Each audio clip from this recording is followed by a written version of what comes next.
Well, I'm here with Curtis Yarvin, also known as Mencius Moldbug, who's the developer of a project called Gray Mirror, which you can find on Substack. And it's described by Curtis as a portal to the next regime. Is that right? That's right. So That's right. tell me, why do we need a portal to a new regime, to this next regime? You might have, I'm not really sure of the political instincts of your listeners here, David. Thank you so much for having me on the show. And you can find Gray Mirror. That's Gray with an A, the American way. Graymirror.substack.com, Substack. Why do we need a portal to the next regime? Well, I don't know if you read the newspapers or watch the news. Sometimes you just kind of drive around and notice that things are kind of falling to shit. I think driving around and noticing that things are kind of falling to shit is actually the best way to tell that you could maybe use a new regime. It's hard because we have all these great statistics, right? And these statistics show that everything is getting better and better, mostly, except for this coronavirus thing. But the statistics look great. But if any of y'all have been to America, outside of maybe like Palo Alto or Brooklyn or something, you kind of notice that it's kind of going to shit. And that's an observation that you make with your own eyes that you really shouldn't deny, because like whenever civilizations in the past have declined, they really don't always tend to feel they're going to shit. Actually, they often feel that they're doing better and better. It's like if you read like letters from Roman gentlemen to each other in the the late 300s, even the 400s, they're just like, they don't seem to have any idea that the Roman Empire is falling. Mm-hmm. That just doesn't seem to appear on their radar screen, and I feel like it's difficult to look at the world today and feel that we're on the right track, and I think that my sense of what the right track is very, very, very different from most people's. And I'm guessing your audience is kind of mostly libertarians. Is that libertarians, Yeah, I'd Christians, say something like just that? conservatives, Christians, libertarians, a few Marxists. We've had Zizek on the program recently, so we pull from a few different conversations. Probably not, mostly Zizek fans, but there could be. Zizek has gotten a little heterodox recently. He's getting old. He's got nothing to lose. What's we funny had is our discussion, just for reference. Our discussion with Zizek was Holy Spirit, Community, and Time of Pandemic. That was the title of the discussion, and we talked about medicine a lot. So that's interesting. He's an interesting fellow. He's not just he's not a dogmatic, boring, Marxist like most people. Well, the thing is that this is a group that isn't really my natural cultural audience in some ways, because I was really born and bred a globalist. My father was in the U.S. State Department, so I have sort of the culture that you'll associate with, basically the East Coast elites. And in fact, not only was my father in the State Department, but his parents were actually Bolsheviks. They were, American, classic American Jewish communists from Brooklyn. Mm-hmm. And so, that culture, I was never raised a communist, but I certainly grew up a Cold War, liberal. And, the culture of these institutions is basically where I'm coming from. And I think, a lot of conservatives sort of have these illusions that these institutions in some way are can be reformed or are salvageable, or you're just like, how do we get the Marxists out of Harvard or something like that, right. Which is basically sort of like, okay, you just invaded Germany. How do we get the Nazis out of the SS? Mm-hmm. And the answer is you don't get the Nazis out of the Right. SS. The SS is a Nazi organization, and but can there be a Germany without the SS? Can we imagine Germany without the SS? Well, today we have Germany without the SS, and I think most people think that's generally a good thing. And so when you look at institutions, you have to admit that sort of institutions have a lifespan. They're born and they die. The other thing that people don't understand when they look at these institutions is that, they look at Harvard and they're like, oh, well, Harvard's a, private, university. It's private just the way, like, McDonald's is private, or, it's a company. I mean, it's not a for-profit company. It's a bizarre nonprofit, but it's certainly not part of the government. And they look at Harvard and they basically don't think of it as a government agency, which is in fact what it is, Right. or objectively what it is. And so when you expand the regime to include, and we can get into like why, I think it's correct to consider Harvard a government agency if you want. But when we get into, okay, let's seriously look at just what is this regime? What is this government? Why does it do these crazy things? Where is this coming from? Another example that I like to look at a sort of at how, superficial people are in examining, these problems is most of your listeners have probably heard the term SJW, right? So SJW stands for social justice warrior. And then there's this term social justice, right? So what does this word mean? Social justice. Like if we like look at it literally and we say, what does social justice mean literally? Well, it doesn't really mean anything. Like the words don't really tell you anything.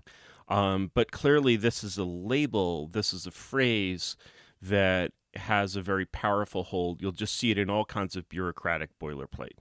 Well, Google has this very interesting site called ngrams, as in just ngrams.google.com, where they took all the books published in the world and they basically count all of the phrases, words and phrases used in these books and how frequently they appear over time.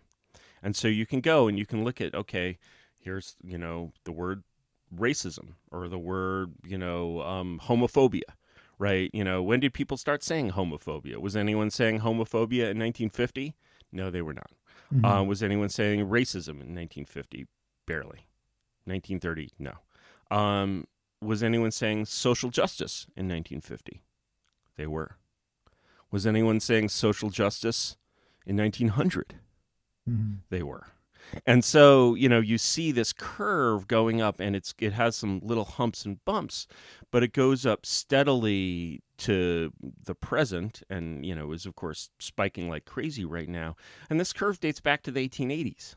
And, before then it's kind of lost in the noise, but the 1880s, right? So, if you're looking at this problem and you're saying, okay, here's this problem of cancel culture, right, or something like that, where a lot of people who are not conservatives, genuinely liberals, are like, hey, wait, this is going too far. They're like, oh, this is something that started in 2012 or something, and I'm like, no, this did not start in 2012. This is not a new problem. This is not a shallow problem. This is not a problem that is amenable to new and shallow solutions. This is a problem that is a very old problem. And because it's a very old problem, we should only expect it to be solved by very sort of deep and complicated thinking. And why do you consider it a problem? Why do I consider it a problem? Well, I'm probably agreeing with most of your readers here, but your listeners. I would say, there's this old document called the Declaration of Independence, and it's actually of no legal significance. But isn't it in the U.S. National Code, the Declaration of Independence? No. I think it is. No. Yeah, it is. Well, yeah. It's actually in the U.S. National Code, so it's kind of law. It's actually kind of law. Well, in this kind of law, or this old piece of paper, it says something like, when any form of government has proved destructive. to its citizens, I'm paraphrasing here, Yeah. then it is the right of the people to alter or abolish it. And, here you have this ironic, there's a sort of ironic situation, which is that here we instituted this form of government, and just empirically, it doesn't seem to be working very well. Right. And it doesn't really seem to be working very well for anyone. You really, it's pretty difficult to say, oh wow, this our regime isn't working out, well for white people, but it sure works well for black people. Does it? No, I don't think so. It doesn't look. I take a drive through a black area. You're welcome. Is that working out well? I don't think it's working out well. I can say that it's working out well for Palo Alto. I think Palo Alto is really doing very well with this regime, but that's not enough for me. I don't think it should be, and it's not enough for. So Palo Alto. you're a real humanist at heart. You want to see humanity flourish. You want to see prosperity. You want to see security. So your globalist roots are still in you. You want to see humanity go in a better direction. The classic. Because I don't have a problem with word globalism. It's just what kind of globalism. No. I'm the global. Sure, I'm a humanist. I think that America needs to. The only way to get the globe in order is to get America in order, because America is the leader of the globe, like it or not. I don't really like it, but it's how it is. And so there's a classic Latin phrase which expresses the purpose of government, which is, it's actually the state motto of Missouri. It's Salus Populi Suprema Lex. The health of the people shall be the supreme law.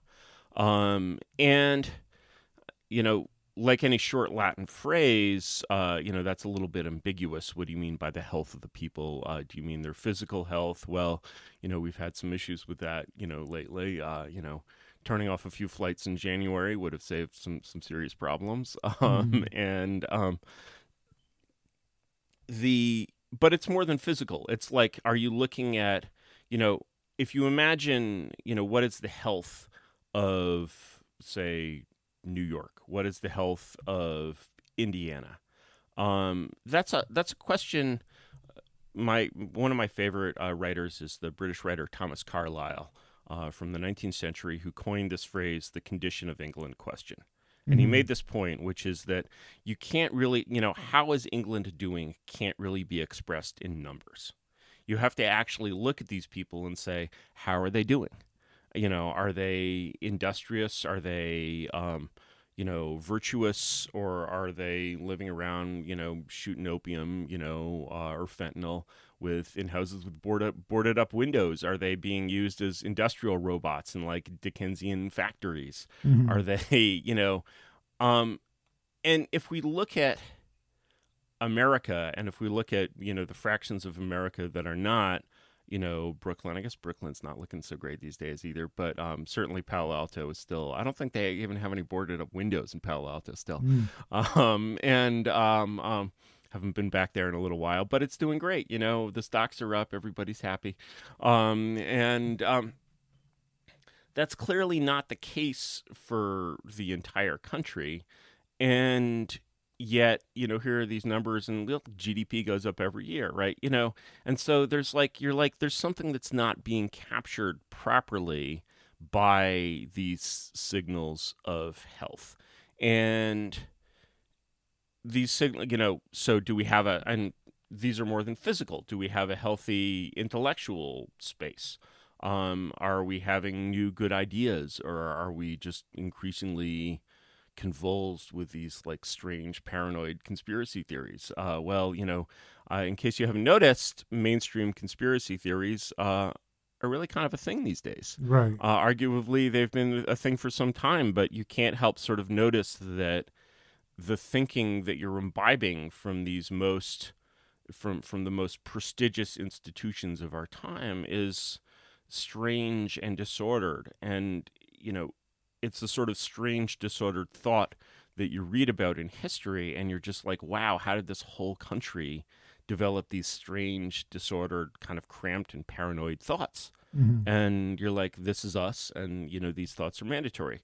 So, when you see the level of dysfunction here, it's like the way I kind of parallel the belief in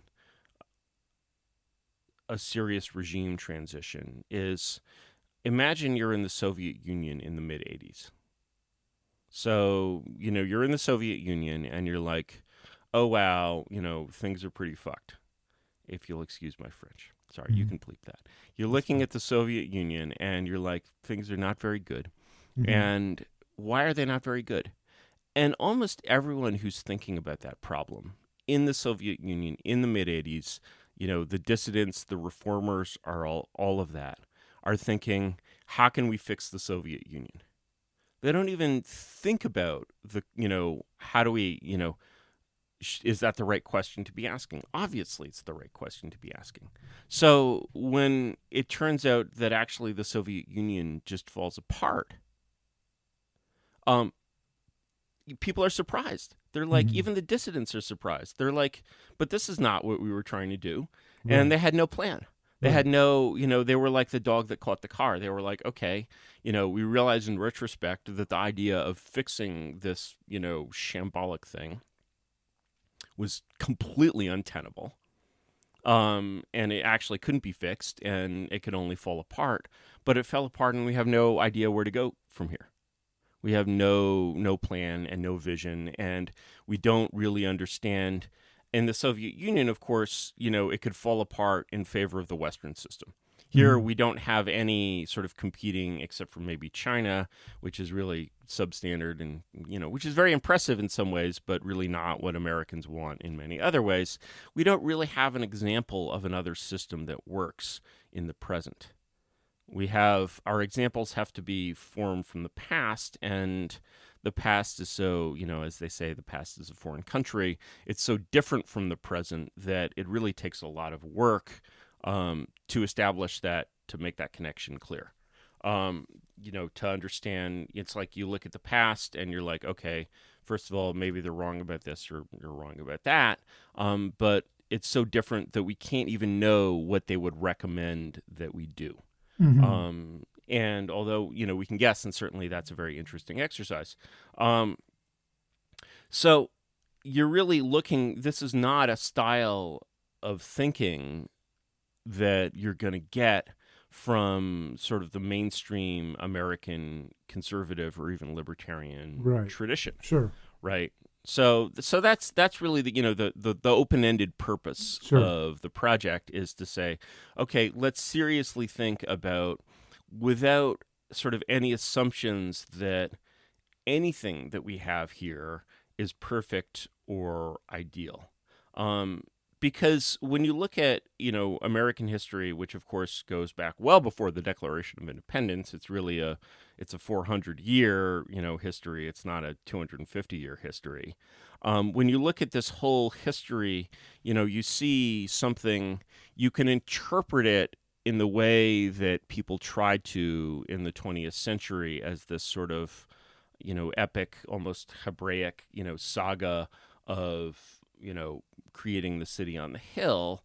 And, it's easy to sort of do that and have this kind of heroic, almost very Soviet vision of American history as having this, teleology of ending in this perfect state. Well, it hasn't ended up in this perfect state. And if you look at it in a sort of more objective scientific light, you see a record of just people trying to do shit that works. They try to do stuff that works. They're like, okay, this didn't work. Let's try something else. It's sort of a normal, it's not a kind of, the Deseret News, the newspaper of Utah, after Utah accepted that it was not going to be a theocratic republic of its own, decided that they liked the Constitution. And so I don't know if this is still true, but the Deseret News used to have on its masthead, we believe that the Constitution of the United States was divinely inspired. I'm like, well, God works in mysterious ways, whether you're a Christian or you're not. But I fundamentally believe that all of these things were documents created by human beings who were in many cases amazing human beings who were trying their best at the time. I think if the founders of the Constitution of 1789 looked at the United States today, they'd say, but this has no connection with Right. It's a coup. with this paper we wrote. Yeah, I mean, it's not even one coup; it's several coups. Yeah, you know? yeah. It's an evolution of coups. Yeah, it's an evolution. It's a series of coups. You know, and so, and we shouldn't expect anything else if it's a country founded by revolutionary spirit, that other revolutionary spirits are going to overthrow the earlier revolutionary spirits, right? So you have kind of an attack on the founding moment, the founding mythology. None of these revolutionary spirits were perfect, and moreover, when you look at the real history of the period, you'll note that in many cases, we tend to equate 1776 and 1789, right. And in many ways, 1789 is actually an attack on 1776, right? Right? And so it's like Russia's two revolutions, or France has two revolutions, and this one, 1789, was really a reactionary coup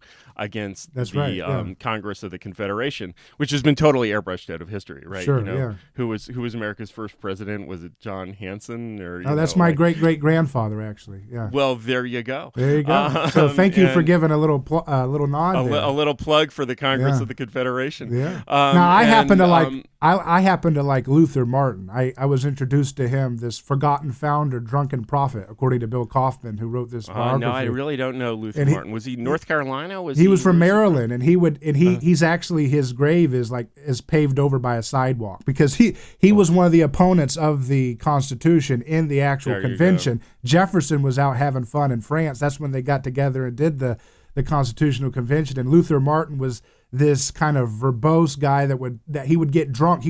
When he would do his trials as an attorney, he would soak a sponge with wine, because they didn't allow him to drink during his court sessions, and so he would he would just have that sponge get into him, and he would get drunk and just go for hours about his ideas. And he was not very articulate. He wasn't the stylish rhetorician of others of that time, and he lost. But he was a noble loser, because he was trying to preserve. He had presence. Yeah, he was basically the Alex Jones of the founders, basically. Right. and he's paved over by a sidewalk now. So that's the glory of the original founding republic spirit of decentralized, power. Yeah. Well, certainly the Congress of the Confederation period. I mean, that period was,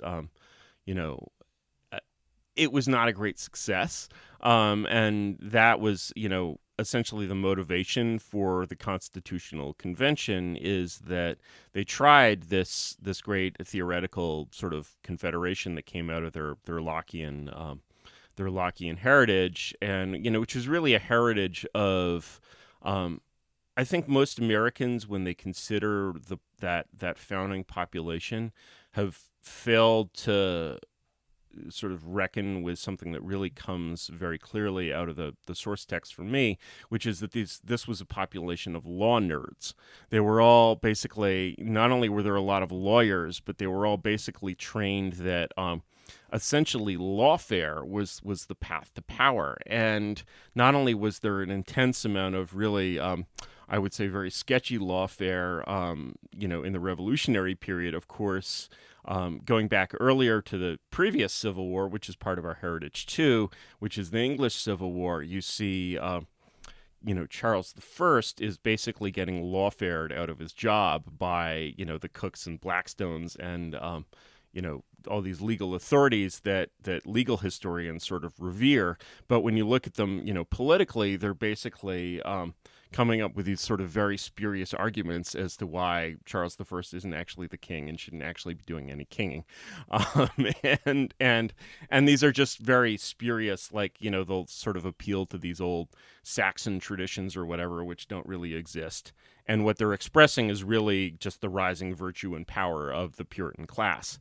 But if you look at their legal arguments, Queen Elizabeth would look at them and be just like, "This is baloney. I'm the queen," and so that's a really important part, that sort of use of law to bring down as a pretext for bringing down centralized power is a really important part of the U.S. heritage. And what these very virtuous, very good people discovered in the period of the Congress of the Confederation was that the whole thing was kind of a nightmare. And so they're basically like, they didn't quite say we need a king, although there was a lot of certainly,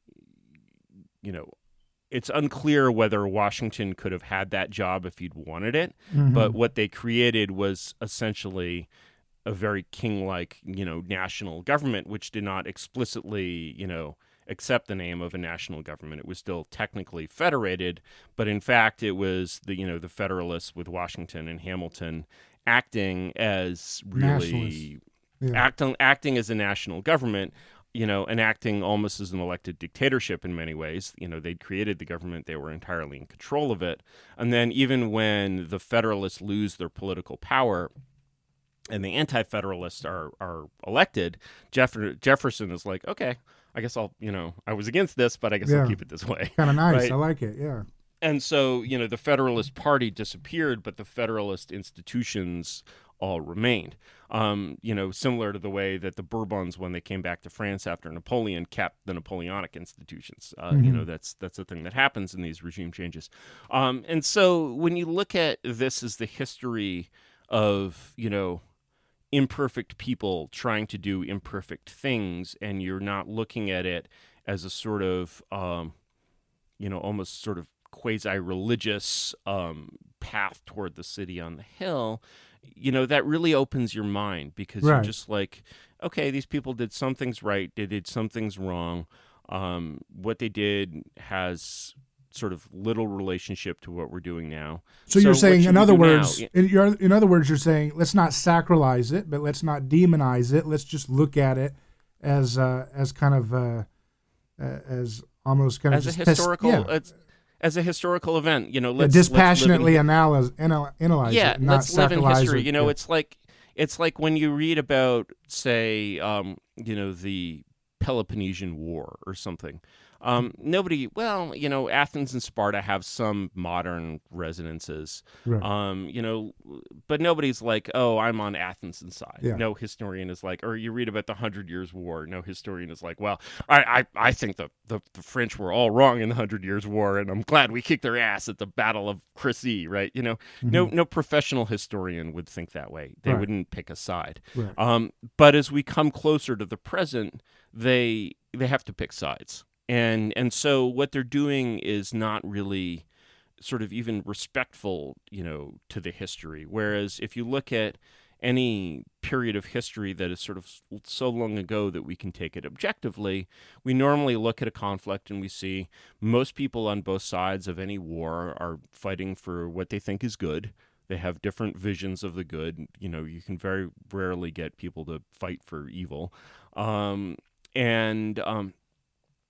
you can inhabit these visions of the good. You can understand what they were trying to do, and you can understand why they hated each other and wanted to fight each other. And so when you're in the modern world, of course, it's like we the just versus our enemies, the demons, and you're still in this kind of military mindset. And so the way that most Americans view their sort of political system, it's sort of the way that everyone views their political system is this is the one true thing, and then everything else outside of this one true thing is this sort of strange world of like, it's this dark forest, it's this strange world of scary places. Yeah, and so let's go let's step back for a second. So you've laid out a very interesting frame. I'm going to go a little higher up now and look at world history in general. So is history going somewhere? Well, I think people thought that for a few centuries, and I think that so you have the Marxists, the Whigs, there's the Whig view of history. And those, the Marxist theory of history and the Whig theory of history are not really too different, because in both of those there's this sort of clear telos. There's this association with modernization where everything is getting better, and you see this because of, the Industrial Revolution and the technological revolution. These are things that have never happened before, in quite any sense in human history. You've had some, certainly had periods where technology and industry grew rapidly, but not really like this. And so it's very easy to see any trend that's sort of going along with that and following that trend and say, well, this is the future, just like physics is the future. Right. Like, like quantum physics is the future, so social science must be the future. Mm-hmm. And then you're like, well, actually, no, social science is basically completely fake, or at least 20th century social science is like, actually these people don't know anything, and when you look at the way they think, they're just bullshit artists. And so you're actually seeing all of this bullshit that's essentially come in a train along with, good stuff like quantum physics. And to recognize there's another fact which is sort of even more disturbing, which you recognize with that, which is a question that maybe your audience can do a good job at, but mostly when I ask people these questions, they feel a little bit ashamed. Which is, I simply say, do you think you are a better person, a better human being than the average of your 4 grandparents at the same age? Mm-hmm. What about the average of your 8 great grandparents? Mm-hmm. And when you ask people that question, they're like, but what does that even mean? Mm-hmm. I'm like, well, the fact that you don't even know, like, you don't even have a basis for establishing that is like, would you say, well, I'm a better person than my grandparents because I make more money than they did, because, grandma only made $2,000 a year and I make $40,000 a year, or whatever. No, Right. I mean, that's not a meaningful way to compare, Sure. first of all, because of inflation. But secondly, that just means how much, like, good stuff do I have in my life? Like, does that make me a better person? No, I think actually it might even make me a worse person. Mm-hmm. More money, more problems. More money, more problems, and more, the difficulty of struggling against, nature 100 years ago created a lot of virtue. Right. There's not a whole lot of virtue in basically sitting around getting your UBI, playing on your PlayStation, and smoking your legal weed, and that's the direction of modern life in many, many ways. Mm-hmm. And so, when you look at that, you're like, okay, exercise is difficult. Physical exercise is difficult, but it makes me a better person. But does this principle apply outside of the physical? Maybe it does. And so what you're seeing is that actually this technology has resulted in a declining level of challenge in people's lives, and finding, moreover, the kind of challenge that's like beneficial to human beings is the kind that makes you grow and flourish and thrive. It's the kind that you can actually solve. The challenge of, I got to pay off my student loans while working like a shit retail job at Best Buy is not, that's not a challenge that develops you as a human being in the same way as the challenge of like, I'm going to go into this unoccupied area and build a log cabin and, survive with my family off of like. It sounds like the Unabomber, and that sounds like his manifesto, right? Yeah. Well, technology's made us soft. We need a total reset or something. He was certainly right about some things and not about others. And you can say that for many human beings. But this way of thinking is so distinct from the way of thinking of everything's always getting better, and how do we make things better? We need more toys, more stuff. So you have the kind of the. Like Matt Ridley, I've interviewed him, and he talks about rational optimism for the future, and it's very compelling. And I don't think we have to choose one or the other. I think we can see history. So, for example, like the ancients, of course, most of their view of history was rather cyclical, and kind of the eternal return idea. And then with Christianity, the Jewish prophets and the Christian follow-up, you get this kind of, we're going somewhere, right? And that's where the Whigs and the Marxists, they're borrowing from Christian eschatological language and ideas of the history going somewhere, going towards a better place. And I just think you can kind of fit those things together and say it's kind of a curlicue, so you're still getting the cycles, but now with Christianity, we are kind of moving somewhere. And it's not autopilot now. It's not autopilot. It's not Epcot where you're getting on a ride. You know what I mean? Yeah. Christianity, also, I believe, I'm far from an expert in the area, but it does include the Book of Revelation and the concept of getting somewhere, but maybe this is not maybe this is not an easy road, does appear. And it's like I'm not a Christian. I'm a globalist, but Well, that's the same a thing couple in a some couple. ways. Well, it's developed from it, but it's a heresy. And once I was a couple of years ago, I'm not really a football fan or anything, but I found myself watching the Super Bowl, halftime show, and there was a certain female performer, in that halftime show, and I realized that this was. Like it or not, I was basically looking at a very impressive and detailed reconstruction of the Whore of Babylon, and and here are all these very good Americans out there in their conservative parts of America, which I have to admit I think of as the real America only because it's so foreign to me, and here they all are watching the Whore of Babylon on their Super Bowl halftime show. I was at I think I know the one you're talking about, but it's everyone. But I think it's everyone, right? But I think I know the one you're talking about. I was actually at a church, at a Super Bowl party at a church, and the whole staff is there, and there's kids playing around, and that's on the big jumbo screen they've got in the rec room or whatever for the whole church and to watch this. And the kids start to dancing, and then they're like, "Wait, no, we don't dance to that," and it was so confusing, and it's confusing and disturbing, and it's like you're trying to sort of not see this because it's something that's so disturbing that you can't really see it. Now, of course, the same people have to go and watch the athletes kneeling for the national anthem. Which maybe can be spun to small children as a sign of respect. I don't know. But, well, the difference also is that, this is both a product of Christianity's impact in the West, but also revolt against it.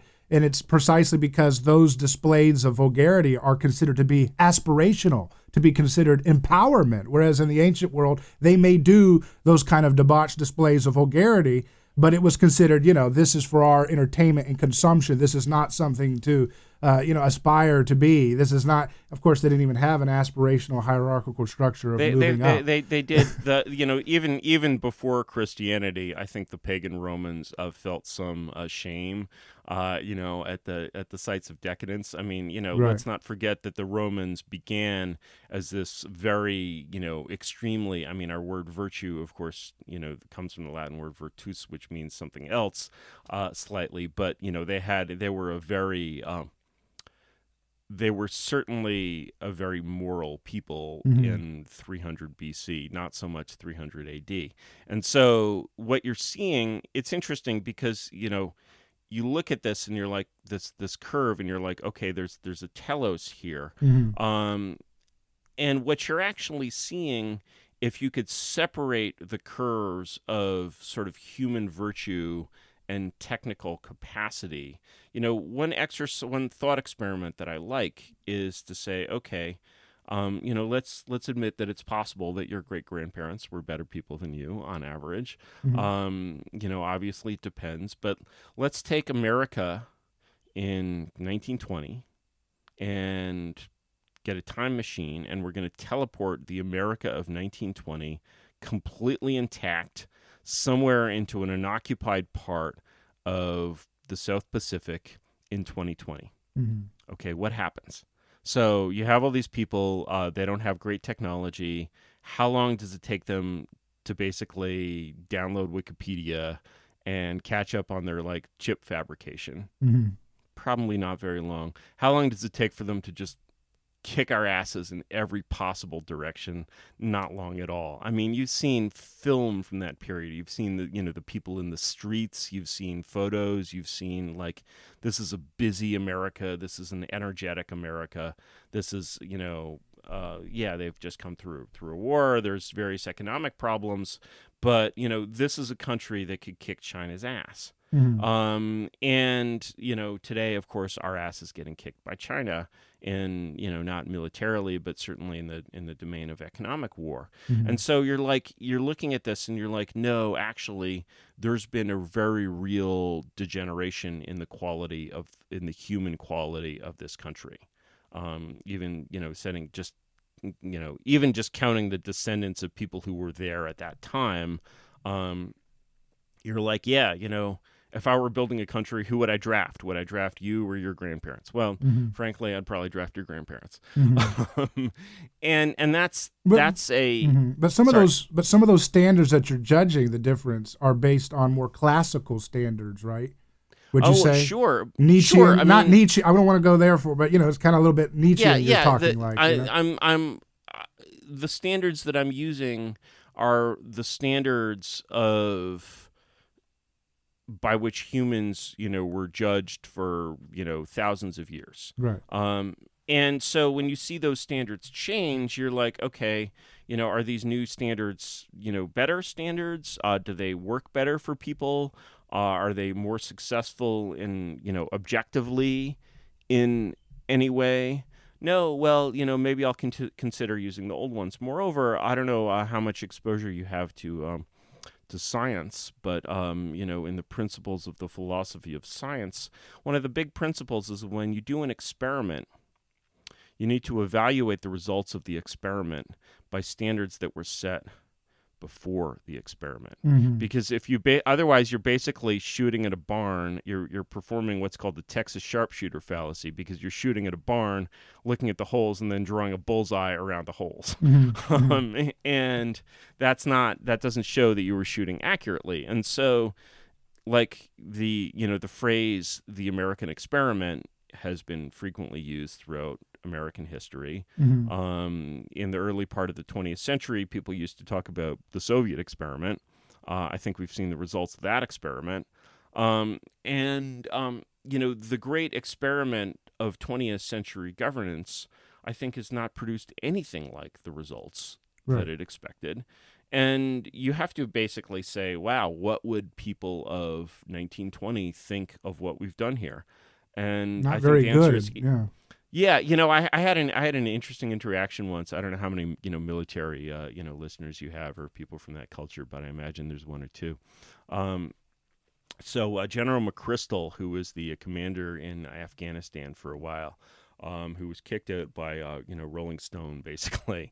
He was kicked out by Hit Piece and Rolling Stone, but he was a Special Forces veteran, very capable guy. And after his ejection, he went around doing lectures, as is the custom, and he came to a venture capital firm in San Francisco and gave a lecture. And I happened to be sitting in the audience, so there's about 50 people there, and it's kind of stock lecture. And at the end of the lecture, I raise my hand and I ask what I think is going to be a question that will just totally wipe this guy out, right? So I get called on, and I raise my hand, and my question is, so here you are in this part of the world that has seen a lot of previous Western attempts at imposing governance on it, and here you are, you're fighting in what's basically part of the Indian world. And so you have all of this experience from the British Empire of people who tried to do exactly what you're trying to do here to pacify these kinds of people. What do you think, General McChrystal, that an Indian district commissioner from 100 years ago would think about how we'd done in Afghanistan? How would they evaluate our work? And he was just like, yeah, I don't think they think we'd done a very good job. And I was like, no more questions, And he'd clearly thought about this question, right? Or he was just that smart. And but I couldn't return that serve, And but that's a question that's so rarely asked, is what would the people who actually set up this experiment think of what we'd done? How would they change their minds? Because if we say, oh, they wanted this, no, they clearly didn't. If then we say, oh, well, they wouldn't change their minds, we'd be like, well, they're stupid.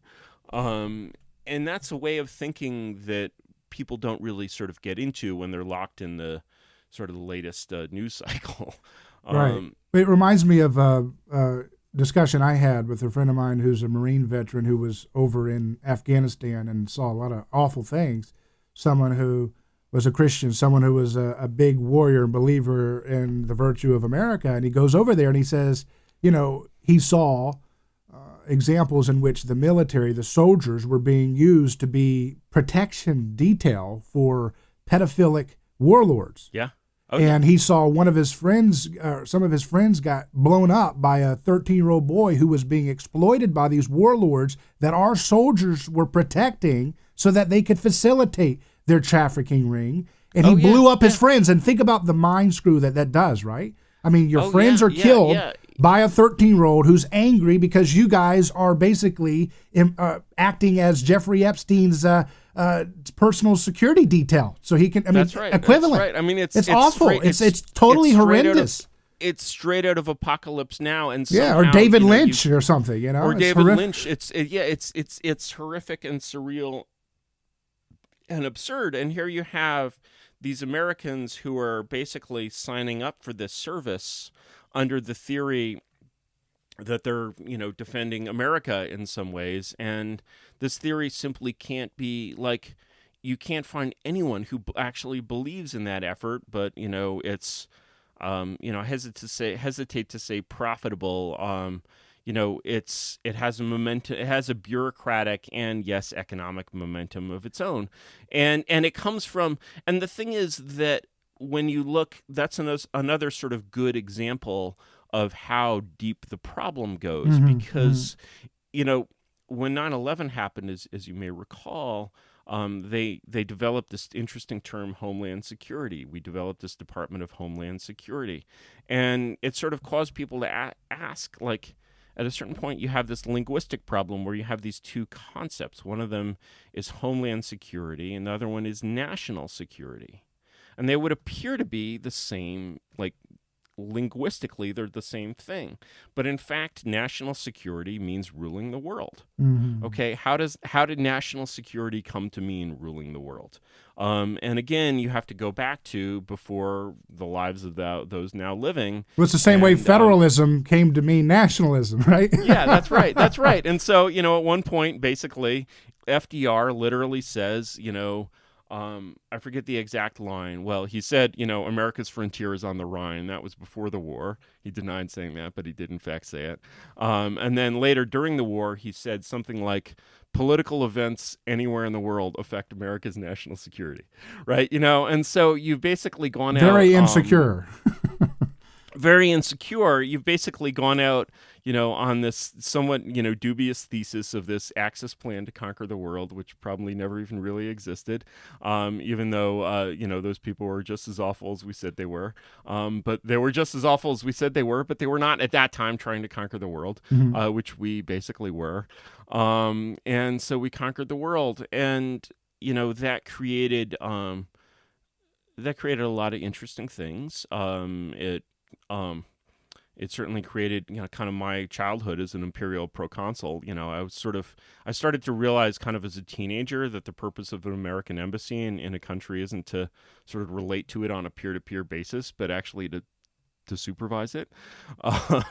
And I was like, whoa, I'm like, wait, technically, the United States and Portugal are equals. And in fact, we have a treaty that says that if Portugal is attacked, the United States will defend it. But if the United States is attacked, Portugal will come to its rescue. Right.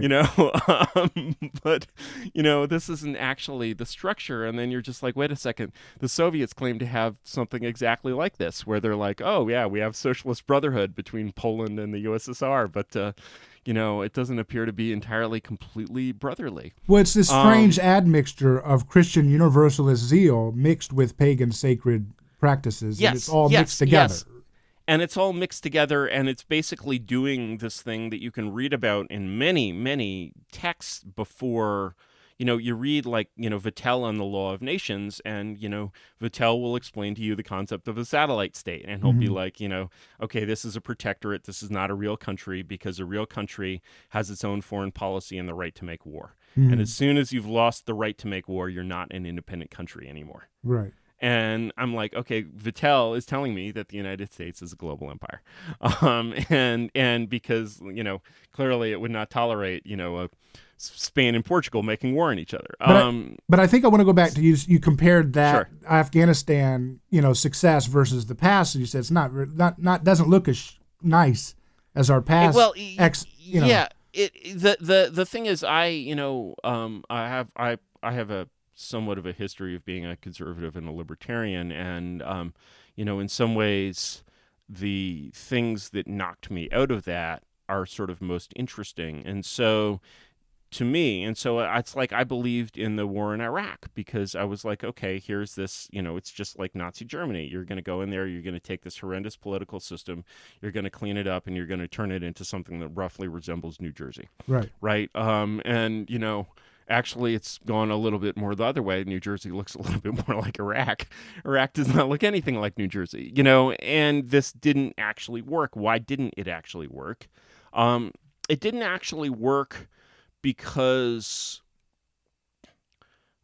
the occupation of Germany, if you look into the way that the occupation of Germany was done, it did not, even though the people who occupied Germany had the values, very much the values of the present, the methods that they used were very much the methods of more like the British Empire.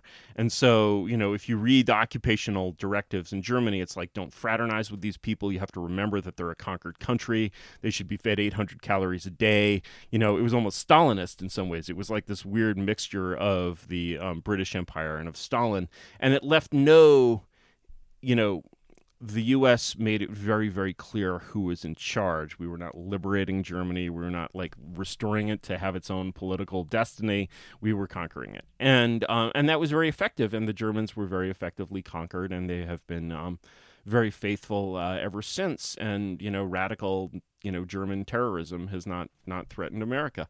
And then you come into these other countries, and you can't do that. You have this pretext of like, oh, we're not conquering you, we're liberating you. We're not here to make Iraq the 51st state or, Kandahar, Camden, New Jersey. We're here to help you live out your own destiny, except that it has to be your destiny in the way that, we believe in. And, it's just like, it simply doesn't work. And well, I want to explain why I think that is. Well, go ahead and finish. I want to try to take a stab at it. It simply doesn't work. And so you have this strange, like the things that allowed the U.S. to conquer Nazi Germany effectively were aspects of the American way of being in the 1940s that if we move those into 2020, everyone would be like, well, that's super Nazi, Right. And so, it had the let's say not the Nazi, but the Spartan elements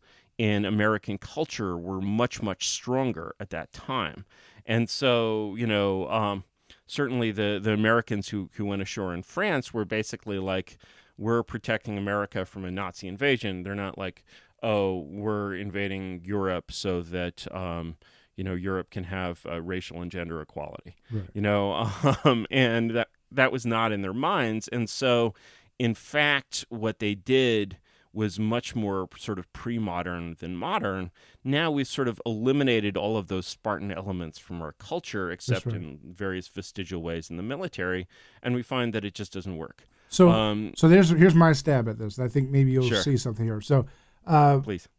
the elephant in the room here is the Christianity aspect. So here's the thing. Think of Christianity as like an infection.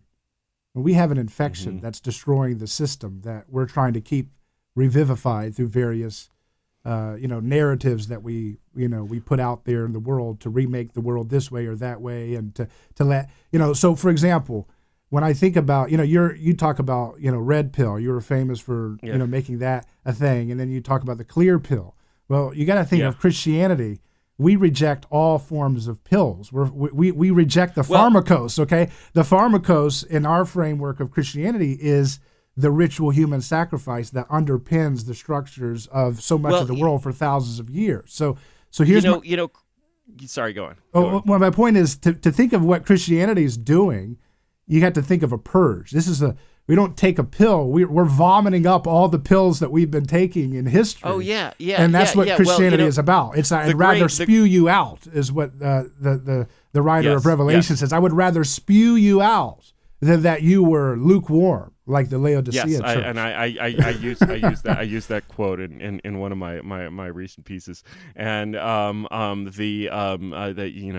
were. So we're out of pills, man. We need a purge. We need to vomit. Yeah, exactly. And I mean, of course, there are there are so many definitions of Christianity, and so many ways to interpret. Well, I'm looking at it that work. anthropologically, so I'm going to borrow a little bit from the Hermetic theory. Well, if I can go Yeah. if I can go a little farther and look at it, politically, there's something, it cannot be denied that, of course, you can read Jesus as he's a protean figure, and you can read him in so many different ways.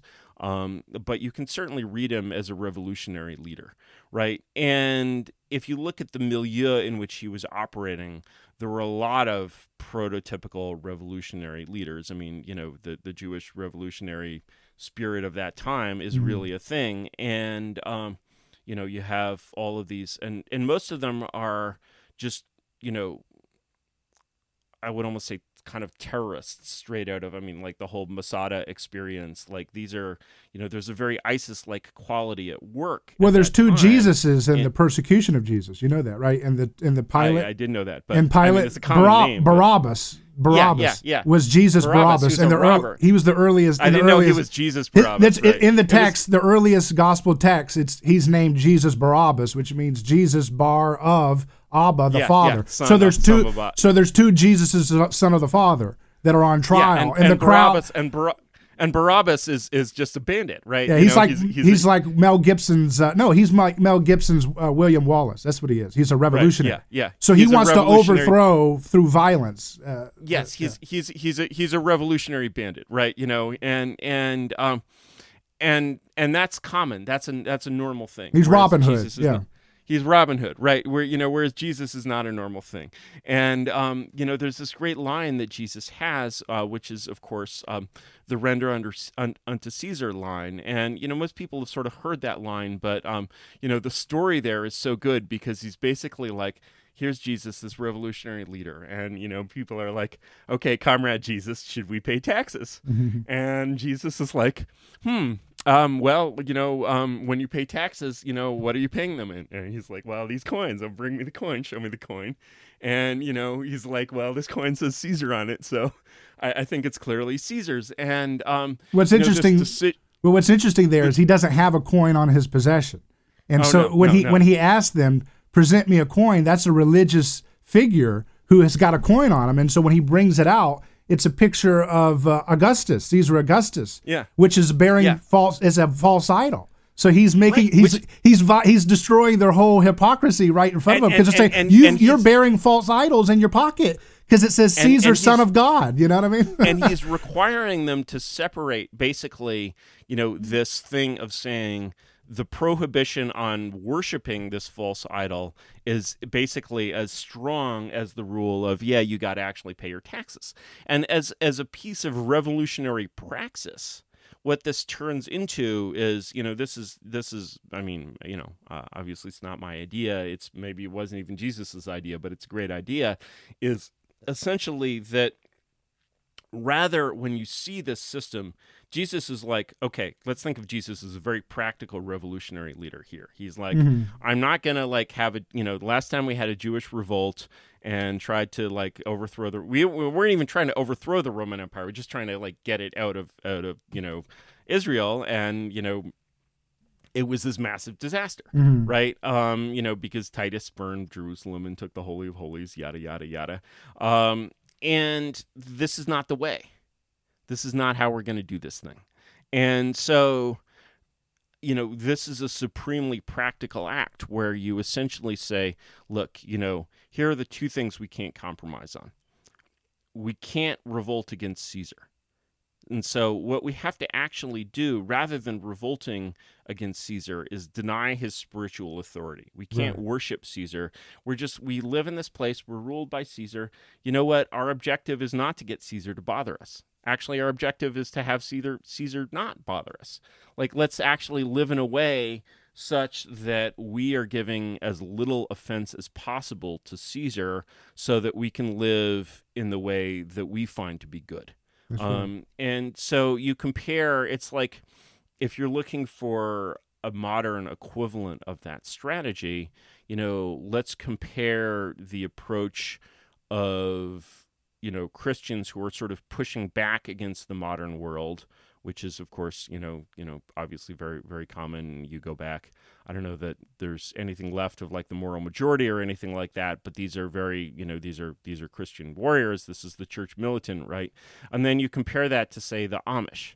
Now, the Amish are very, very Christian, and the Amish approach is very much that of Jesus, which is that we are going to stay out of your way. We're not even going to vote in your goddamn elections, and we're going to live in the way that we judge to be godly. Somehow they're still allowed to do that. I don't know if that will last, really very long in this modern world, but they're allowed to do that. And actually, speaking of the Amish, and, we were talking about technology, earlier, I think that we have a lot to learn from those people. And there's great food. There's one study that was done that I read, and of course, now this is a social science study, so take it with however much salt you have in the house. I have some 40-pound bags for the well. Take it with a grain of salt because you know who's doing this. But nonetheless, the results I thought were striking, which is that they interviewed a bunch of people to ask them simply how satisfied they were with their life as a human being. And the people who scored the top, absolutely the top on this survey, you'll never guess, is billionaires. Billionaires, it turns out, are very satisfied with their lives. Slightly behind the billionaires, Amish. And so, you have, you're like, okay, this is something that works. It's not quite the same as like Ted Kaczynski being against technology. It's a little bit different, but there's maybe some common ground there. And this is so far outside whether it's a Whig telos or a Marxist telos or sort of any picture of what's what a Christian telos should telos be. that we're on, yeah. I would say. Well, there are many forms of Christian telos. But here's the thing: we can actually kind of look at it anthropologically and see a pattern in history. That's what I'm kind of suggesting: is that it doesn't have to be just purely a subjective rendering. Although you can get 50 levels of subjective learnings and interpretations of things that Jesus does, you can actually look at the trajectory of history and see that there is objective facts that we can discern that Christianity has made a particular type of impact on history. So, for example, so when we look at, like, you were talking about Jesus, with the persecution there. So my question is, did Jesus win his election? I would say he did win his election according to Paul. Jesus definitely prevailed. And if you would draw, he said, prevailed, if I be lifted up, I will draw all men unto me. Then he says, Paul says the powers, if they had known what he was up to, they would have not crucified the Lord of glory. But because it's destroying their system. So what I'm suggesting is that infection that you're identifying very astutely is exactly the plan of King Jesus in history, that he's actually hatched a plan that uses nonviolence to dismantle the exertions of wicked power. In the case, he does it on display, and everybody wears a necklace in remembrance. Yeah. I mean, I think it's easier to interpret what that means historically for the Roman Empire than for our empire, because again, there are so many sort of forms and versions of that message, alive in our world today. It's like you have one interpretation of that, and Pope Francis, if you prefer anti-Pope Francis, it's unclear what his role on that throne is, has a very different picture of that. Okay. Yeah. Let me ask a question. Did you, I don't know how far from your Christianity is this, but did you happen to see the HBO series, The Young Pope? I saw the first episode, but I didn't finish it. Yeah, but it was interesting from what I saw. Yeah. It was interesting, you saw the first episode, and you're like, how did this get made? Because not to give any spoilers, in this, but at first when I heard about this thing, I was just like, well, this is going to be the most offensive thing that I could possibly imagine, because Hollywood, it's going to be a disaster, right? Actually, it wasn't made in Hollywood; it was made in Italy by this Italian director who's a very fine art film director, and somehow he makes this film about Jude Law as the like American Pope who wants to restore traditional Catholicism, and in fact, his main mission, which and he's not a villain, and his main mission basically for the whole series is how do we get the homosexuals out of the Catholic Church, right? And so Hollywood is like somehow like and it's done. It really like. It's actually, I'm not a Christian, I'm not a Catholic, but, I found it that it was actually like, it's seriously engaged with its religious themes. It was not even like a caricature. Right. And you're just like, where does this come from? And how did this happen? And, it didn't win any Emmys or anything like that, which it very, very much deserved to. But, you see that that's still... Well, it was made for the same reason The Sopranos was made. It's you have to have an anti-hero to be a cool show on today's Hollywood, right?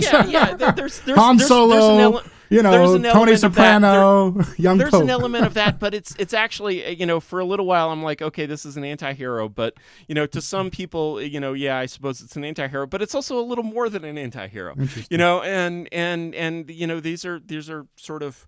Like what you realize is, there's this one line where someone is like,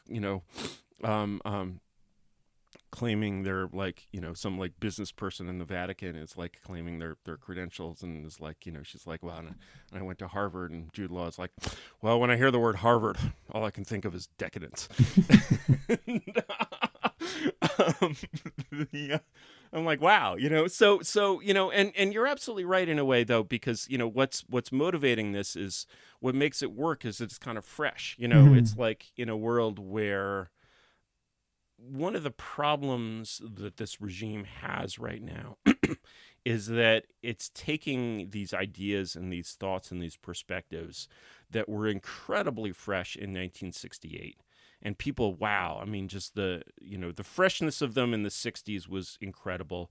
Still can't even compare to how fresh they were in the 20s and 30s. Then it was just like the new dawn is coming.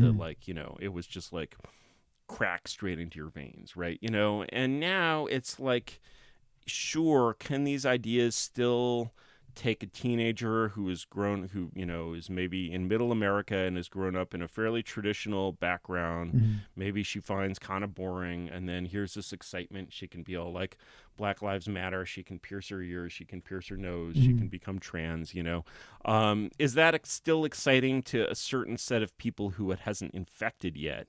Yes, it is. But it's burning through just as that sort of burns into as these ideas, which were once restricted to places like the colleges I went to, kind of burn into mainstream America. I mean, those fires have been burning for a very long time, then they burn out relatively quickly. And what they're left with is this sort of kind of post-revolutionary hangover. Right. That was all what the Soviet Union was about. Well, the reason why I think you see that, though, is because, Christianity is, again, taking from the big helicopter view of history, Christianity would suggest that history is a cover-up, right? That Jesus came to reveal things hidden since the foundation of the world. What are those things that are hidden? He says that Satan is both a liar and a murderer from the beginning. So that society itself, culture itself, language, everything is kind of based on this hidden victim, the immurements that we find all over ancient history, in which human bodies are laid at the cornerstone of new cities and new rivers and new projects of grandeur. The ribbon cutting ceremony, we go to a ribbon cutting ceremony today, and it's like, hey, we're going to have coffee, and look, the mayor's going to get the big scissors. Oh, this is cute. Well, the ribbon cutting ceremony for politics is immurement. It's the ritual human sacrifice of live bodies and cornerstones, And you can find human sacrifice going back to, certainly in the most ancient Jewish traditions, there starts to be hints of it. And that's why you just touched on a good point, because that's exactly why when Jesus is coming into Jerusalem and everybody's calling him the king, they're quoting their Bob Dylans. They're saying, look at the prophets saying he's the king. They're quoting, and the guy says, shut up, tell them to be quiet. Tell these guys to shut their mouths. And he says, when these are quiet, the stones will cry out. Now, traditionally in Sunday school America, we're taught that basically means Jesus is swagging out right now. He's basically saying, oh man, you think those guys can be quiet? I'll make the stones sing. Like this is zippity doo dah. You know what I mean? I'm gonna make the stones. I'm Hercules. And so we interpret that. But what he's actually doing, he's quoting another prophet from his tradition, Habakkuk, in which Habakkuk was challenging another wicked king of Israel. And he says, woe to you who founds their city on bloodshed. This is a reference to immurement. This is a reference that goes back way ancient history. And he's saying, wait a second, woe to you who founds the city on bloodshed, because the stones of the walls cry out for justice. It's an attack on the very hidden sacred. And so that's exactly what happens when Jesus is killed the next week. He's killed, and that same crowd that was singing his name, now they're silent, and what happens? The stones of history have been crying out ever since. And that's the infection that I'm referencing. That's why I call it the impotent sacrifice. Because cultures that get the infection of Christianity, they are cursed if they don't fully renounce the thing that Jesus is telling them to renounce. The very thing that his own people failed to renounce in his moment, because he said, "O Jerusalem, if you had only known the ways of peace, but they've been hidden from your eyes." Why have they been hidden? They've been hidden because they're locked in this mimetic hive mind groupthink enclosure of sacred violence. And he's trying to point it out, and he's illustrating it through his actions, through his stories the entire time. And he ultimately exhibits it for history by taking on the form of the scapegoat and unveiling the entire lie. Now, wherever that story goes, it spreads like a mustard seed, slowly, tiny as can be. And it slowly, or if you want to use the reference, it works like yeast through a loaf, and it slowly starts to grow. And where it goes is it breaks down and destroys the sacred institutions of the native host culture that the Christian story goes. One of the first things that primitive societies abandon when they encounter the gospel with missionaries is their sacrificial rituals, their human or animal sacrifice, their different patterns that have evolved originally from human sacrifice, cannibalism. And so they understand at a visceral level that we, like you said, we're softened. We're not aware of the visceral reality of society. But these more isolated societies, they viscerally get the radical break, the apocalyptic break that the Christian story is saying. That the idea that you gnaw, the text says, you gnaw on my body, you drink my blood. This is a cannibalistic thing, and it's an attack on the very matrix of meaning that's mediated by the legitimate right to use sacrifice, to sacrifice another, to preserve order and unity, right? And we don't have that anymore. We're falling apart. And the question is, when you look at these traditional societies, you look at I had a sort of moment of epiphany about 10 or 15 years ago when I was at a wedding in San Francisco, and it was held in the Presidio in the military chapel, because the bride, I think, had a military background. And you go into the chapel in the Presidio, and there are all these plaques of basically people that have been that were lost in various wars, officers, and around them, and obviously in that place, a lot of them have this interesting phrase, it says where they were lost, and the phrase Japanese Empire occurs frequently. So here you had all these Americans who basically went out, and during this period from basically Commodore Perry to Hiroshima, destroyed this pre-modern civilization that was out there in the North Pacific that actually didn't really want to be destroyed, and it actually didn't even really want it to be contacted. The Japanese before Commodore Perry had this policy of Sakoku, which is to say, okay, we're just going to be here, be Japanese, and we're going to have very minimum commerce with the outside world and no cultural commerce at all. And so if you imagine a world and the desire to sort of infect the rest of the world in the sense that you describe, I think it has, as you're sort of alluding to, it has, a very sort of yeast-like biological quality, and it's a process Right. creation in some ways and of destruction in others. That's right. And I would when say, you look at go ahead. when you look at the specifically, because I sort of grew up in this American empire, which did not style itself at all as a religious construct. But it is. And yet, as I read about this in history, I realized that when you have people who call themselves missionaries today, normally they are missionaries, and normally their Christian background is not what you call mainline. It's evangelical, or it's Mormon, it's heterodox in some ways. And this is because the pre-World War II missionary movement, which was a mainline movement, became secularized, and it became the post-World War II foreign aid establishment. And so you see all of these things that today you think of as basically secular, rational, practical policies, like turning Afghanistan into New Jersey, which and if you go back 75 years, the same people that are trying to do this are explicitly Congregationalist, right? They're explicitly, and you're like, oh yeah, wow, wasn't Harvard founded as a religious school to begin with? And it's this, you can trace the same line of these Puritans who came to this country, who were Puritanism is so old that it's condemned in Shakespeare, and they came to America and they founded this very godly republic. They were, intensely godly people. They modeled themselves on the Israelites in many ways, and they also had a very Roman quality to them. And you see this in many ways. Although it's Christian, it doesn't have this. It's like Christian in a way that we would find very pagan today. Right, exactly. When we talk about the Puritans, when like a normal, not a historian, but just an ordinary person of today says like puritanical, they're what they mean is they mean the ways in which the Puritans seem pagan to them. So. To them today, these same mainline Christians, the arguably the most legitimate descendant of the Puritans today, or one of them, is the Unitarian Universalists, right? And that's a straight lineal descent through from Puritanism, Congregationalism, to Unitarianism, and yet you look at these people and you're like, are these are they even Christians in a way that most Christians would recognize?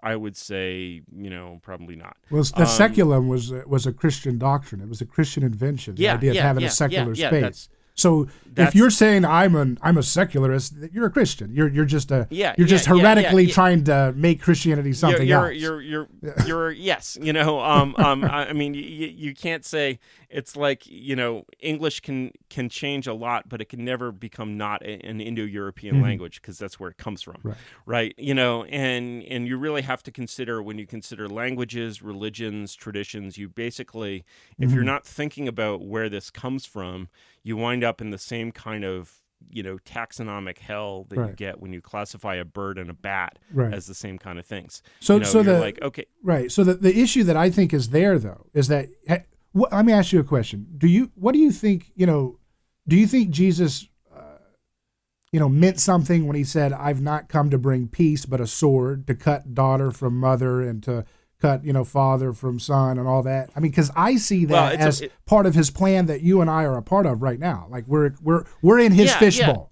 He's we're looking around and we're seeing Antifa daughter against conservative John McCain voting mother, and we're seeing this everywhere, right? We are seeing this everywhere. So maybe this is intentional. Maybe this is a feature, not necessarily a feature, but an inevitable reality that he predicted would happen when history encountered his project. You see what I mean? I don't know if you've read Joseph de Maistre, who's really the master of theodicy, because we're really talking theodicy here.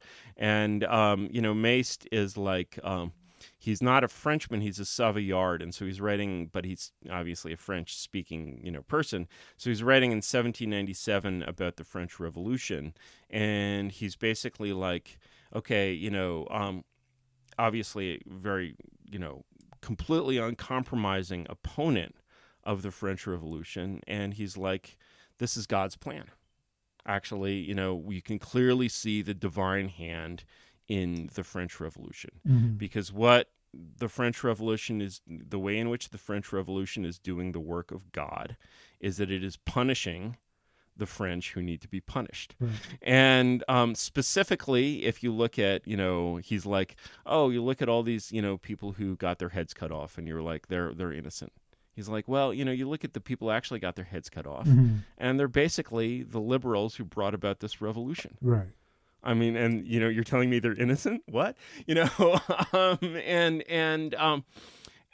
in fact, he sees that revolution as essentially this sort of divine, trial in a way, where you had these people in France who were like, no, France, should be something else. It should be, this atheistic state. And God is like, I'm going to give you what you deserve, which is the guillotine. Yeah. And that's a, I'm not sure I agree with. Well, I don't agree with that idea either, because I'm not even invoking the idea of theology here. I'm just talking anthropologically still. That sure. That it's an inevitable trap. It's an inevitable. Yes, it's you see an what inevitable. I mean? It's a stumbling block. If a society gets the Christian infection into its aesthetics and its ethics, it's going to work itself through law, through other types of media, and it's going to create this situation in which, if the society continues to try to revivify the sacred in the context of Christianity, that infection will always devour and dismantle and break apart the sacred unity that these practices and rituals in the ancient world would always provide. So, for example, in Afghanistan, you mentioned Afghanistan. Sure. And why is it not working? And you mentioned Iraq. And Tom Holland, have you heard of him and his book Dominion, How Christianity Impacted the World? It's really good. And this historian, he's a secular guy. He reads this, he does this history, and then he's basically converting to Christianity, similar to René Girard, who was a trained historian who studies history, and then from a secular standpoint, he intellectually converts to Christianity before his spiritual conversion. Tom Holland's undergoing the same thing as a historian. Right. But both of them notice the same pattern. Tom Holland starts off his book Dominion describing the horror of going on the way to an ancient town in the Roman Empire and seeing babies discarded on the side of the road, left to cry alone. He describes the horror of seeing, fields of people crucified in agony as bones are picked apart and eyeballs are eaten out. And so you look at that and you're like, well, that's a strange world from where we are, right? We're soft. We're worried about concussions for our football players and simulated warfare. You know what I mean? We're totally different from that.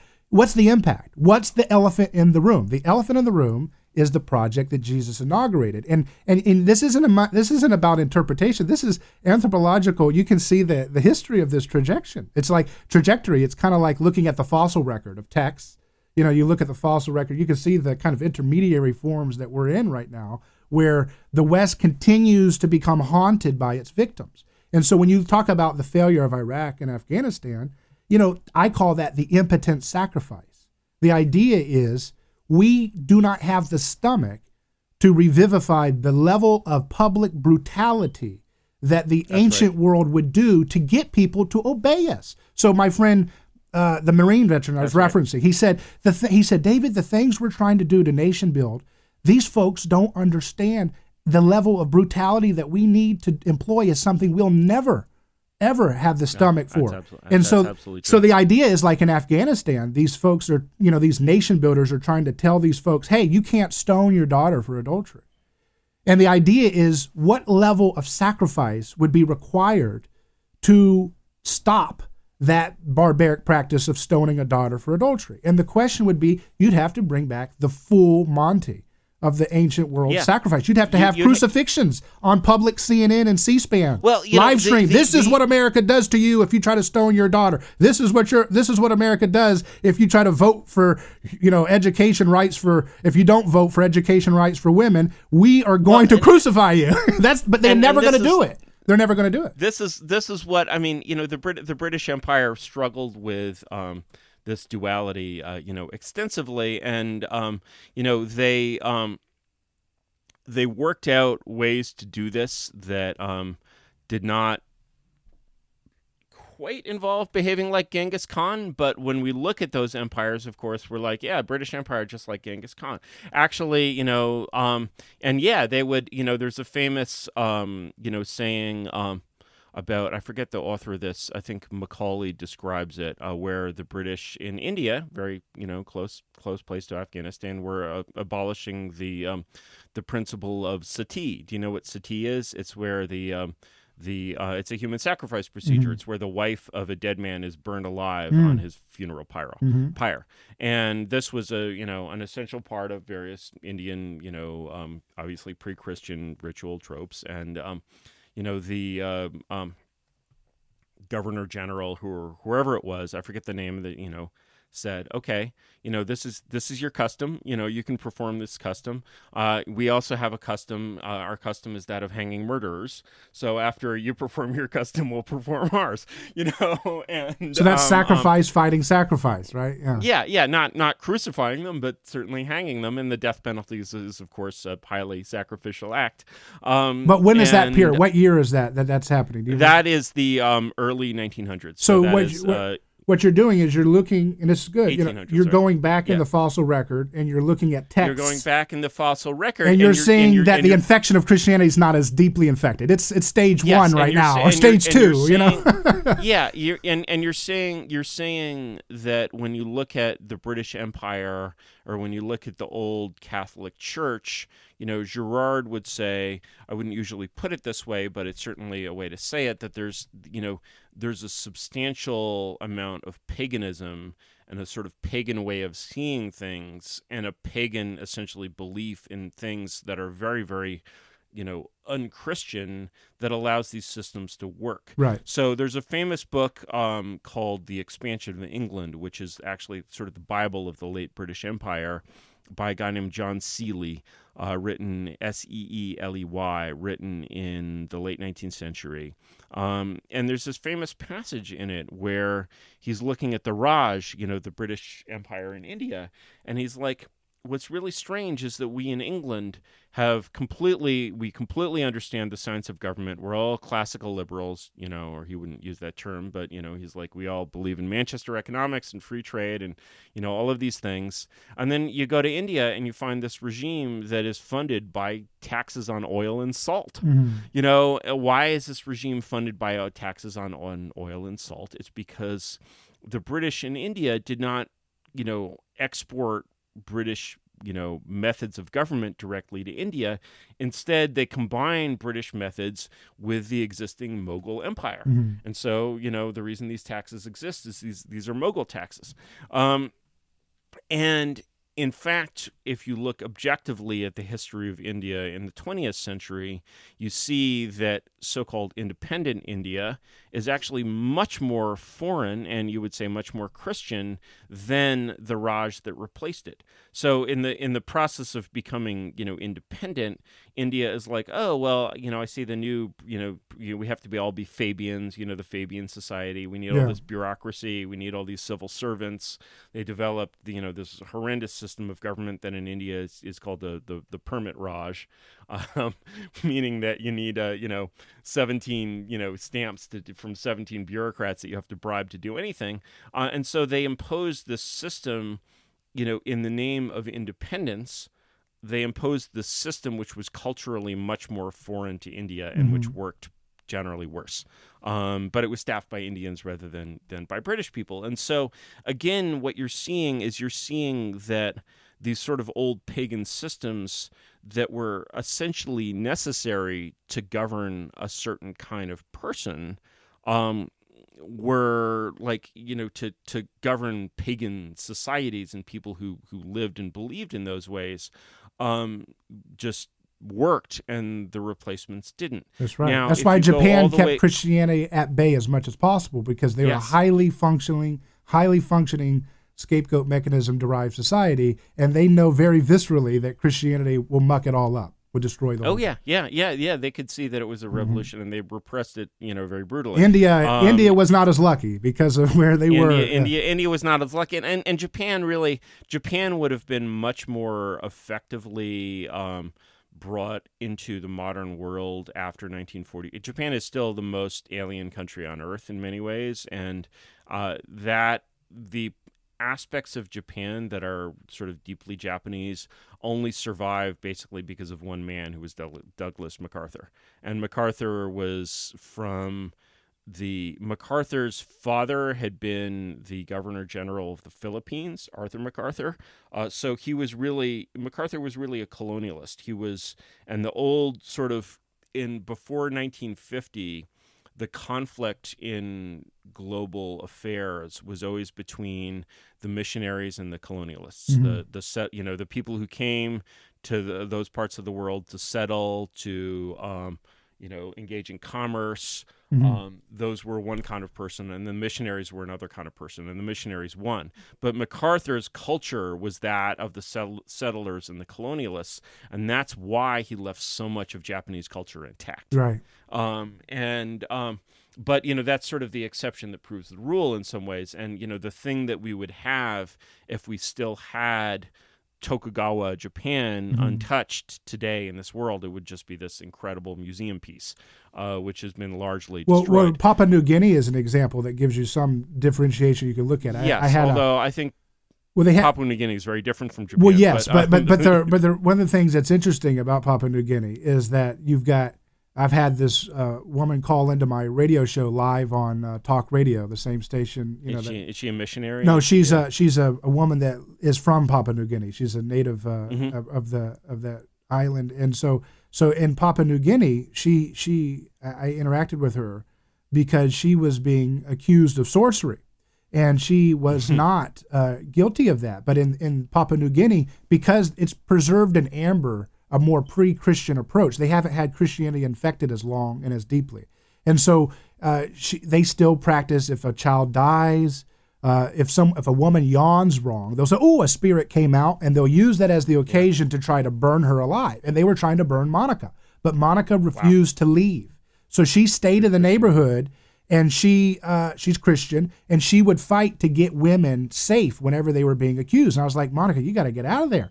I mean, she said she got hurt one time, and one time, I mean, she was right on air, and there was like people that night or the day before who were like pounding on her door trying to look for her to see where her women that she was hiding. Papua New Guinea is a gnarly place. Right. So here's my point. And I said, so where did this come from? She says, it's this idea called jealous. It's this idea of deep-seated resentment, like a Nietzschean almost. And the idea is that when you have, she said that because of the influence of Western, capitalism and Christianity coming in, it allows for some aspirational development because there's technology and there's clothes and there's, modern industries that people could be a part of, and it stokes a lot of jealousy. And so it's almost like the introduction of Christianity and flickers a flare-up of more brutal, older forms of keeping the peace, which is if jealousy and envy is running amok, you stamp it out with sacrifice, and you target the person who is a recipient of the relative wealth advantage that Western jobs and Western trade are providing. Oh, yeah. And so she was saying that, she said, they're really stoking attacks against me because they're jealous of my property, that I have a property, they want it. So they're trying to call me a witch, incite a mob, burn me, and take my property. They're jealous. And this is inflamed because of the presence of Christianity. So you can look like looking through that fossil record of historical texts and experiences and see right now that they're going through a transformation that many other cultures, like ancient Germans and ancient, Norse culture, had to deal with a long time ago. But you can see that conflict of two worlds colliding, and they have to rely on the state to try to mediate with police these tribal conflicts so that they don't stumble into a burning. The state in Papua New Guinea is this, decrepit post-Australian weird colonial thing, right? That barely functions. But they're doing the same thing that, like you're talking about. You know what I mean? We're gonna hang you if you kill this person, like you said in India. You know what I mean? Or burn this one. Yeah. Well, let's. I mean, we've talked about the problem. A fair bit, as a Girardian, maybe you deny that there are solutions. I actually think that there are solutions to this problem, but they're just more radical than anyone is ready to conceive of. One of the funny things in this world, of course, is that you may know of this phenomenon called Star Trek, which is not a very conservative or Christian thing as most people think of it. Right. But I mean, it's straight out a product of good old classic American communism. But they came up with this interesting idea, which I don't know if you're familiar with the Star Trek canon, which is the Prime Directive, which is a very different. It's sort of the opposite of the missionary interpretation of U.S. foreign policy, Right. where it basically says, leave these societies intact. So if you look at, for example, this is done in certain places in the modern world, there are still uncontacted tribes. And so one thing that people have realized, although it goes against sort of all of their ideological preconceptions, is that Sentinel Island, right, is the most famous one of these, where you have these, but there are also uncontacted tribes in the Amazon and Brazil. And the rule has been, okay, let's actually treat them in this Prime Directive way. Mm-hmm. Let's basically say, you know what, we're not going to contact these people. We're not going to have them sitting around smoking dope in dirty soccer shorts. We're going to let them live the way that they live. And if they see a helicopter, they're going to shoot at it with their bows and arrows. And, that's probably what they should be doing.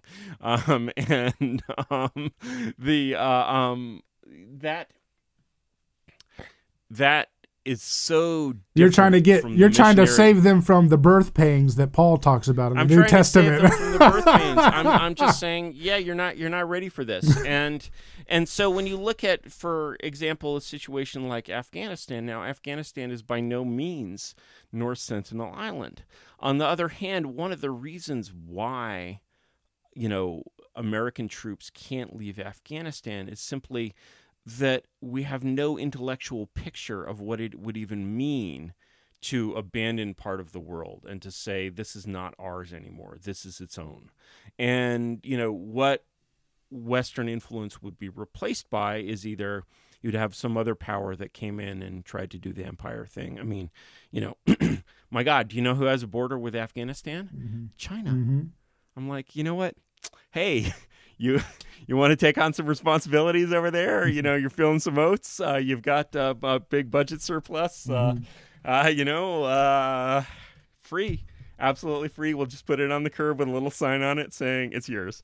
But that would be. Wait a second. That would be being very pagan of us, and we can't do that. We can't abandon our baby. We're like an overbearing mother. It's our little baby. Afghanistan is ours, and even though we're abusing this baby and we don't even know what to feed the baby, and it's clearly lots of soy and Coca-Cola.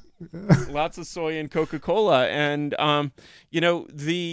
so we don't know how to do that. We don't know how to say, okay, we're gonna take a step back and admit that this has failed. And the irony of it is that here's another thing that most people wouldn't really identify as a Christian phenomenon, which is Burning Man. And so if you go to Burning Man, they have a government of sorts, but obviously everyone is equal. There's no money. They're actually living very much in the manner of one of the little communities that Paul might have sent one of his emails to. It's a little their morals are not what Paul would have wanted. They even respect their pagan roots by burning a mock human sacrifice, right? Not a real human sacrifice. As far as we know, I don't know. It's definitely a mock human sacrifice. I think it did fall over on someone once, but it's mostly a mock human sacrifice. But of course, these are all the descendants of Christians and to some extent, Jews. I mean, if you see pictures of Burning Man, it's whiter than any Klan meeting you've ever encountered. I mean, it is a white event, and here are these people basically living out their living what could only be described as an ideal of Christian brotherhood. I mean, there's no money. Everyone is everyone else's friend, mm-hmm.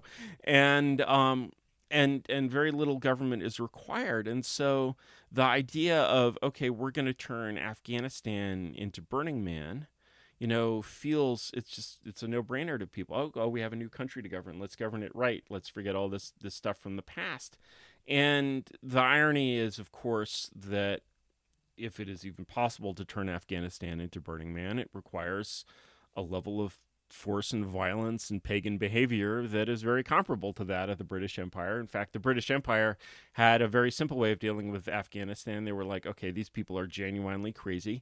What we're going to do is we're going to basically find one of them. He's going to be the king. He's going to be the only one we sell arms to. And the deal is going to be, and this actually worked very well. The deal is going to be very simple. You know, you do what you want. You're the only one we sell guns to. If you continue your traditional practice of raiding across the frontier into India, hell will descend on you. So don't do that. Other than that, do whatever you want. And that worked, you know. And that probably should have been a little closer to the approach taken with the Taliban. But this goal of sort of this missionary goal of transforming Afghanistan into the kingdom of Christ on earth was impossible to resist. Because And it takes a lot of roots to create the tree of what they want Afghanistan to take. Yeah, and those roots have to be planted with shovels and picks, and you're gonna And there's a have lot of people. and there's a lot of deconstruction of text that has to happen in the culture, in the aesthetics of a culture that we Sure, take and- for granted because we have amnesia. We don't want to believe that the way we think about victims and the other are heavily Christianized. No, that's enlightenment. No, it's not. It's way deeper than that. No. And so we just No, think we just think we can like fast forward or microwave that entire 2,000-year infection of the West. You know what I mean? Yeah. So the you know, obviously we're going to have a difference of opinion in how to solve this problem because you're a Christian and I'm not. And so you know, my solution to it is you know, simply involves a lot of what you might call paganism, but it involves a very structured and controlled use of pagan tropes. And so I think that, you know, you know, it's like when people look at Nazi Germany, for example, there's a couple of things, you know, first of all, you'll see, you know, that it's very, very pagan in, you know, almost a lot of explicit ways. I mean, you know, the Nazis claim to have, you know, they're like, we're all German Christians now, you know, and they invented this German, you know, Christian church. I think actually one of the astounding things about World War II is that it was the first conflict in which all of the leaders privately were atheists. Right. You know, Hitler certainly did not have any Christian faith. Mhm. Let's not even start with Stalin. You know, and FDR basically believed in FDR.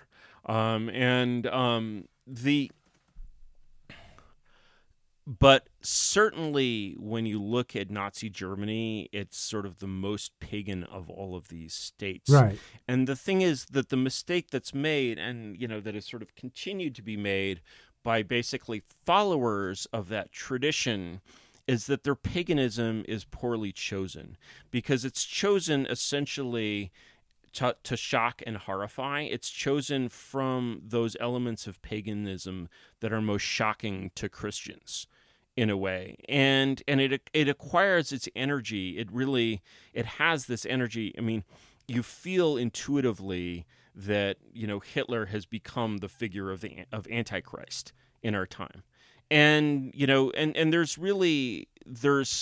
substance to that, because the figure of Antichrist that's presented in Revelation is both the sort of mimicking of Christ and this opposite of it. Mhm.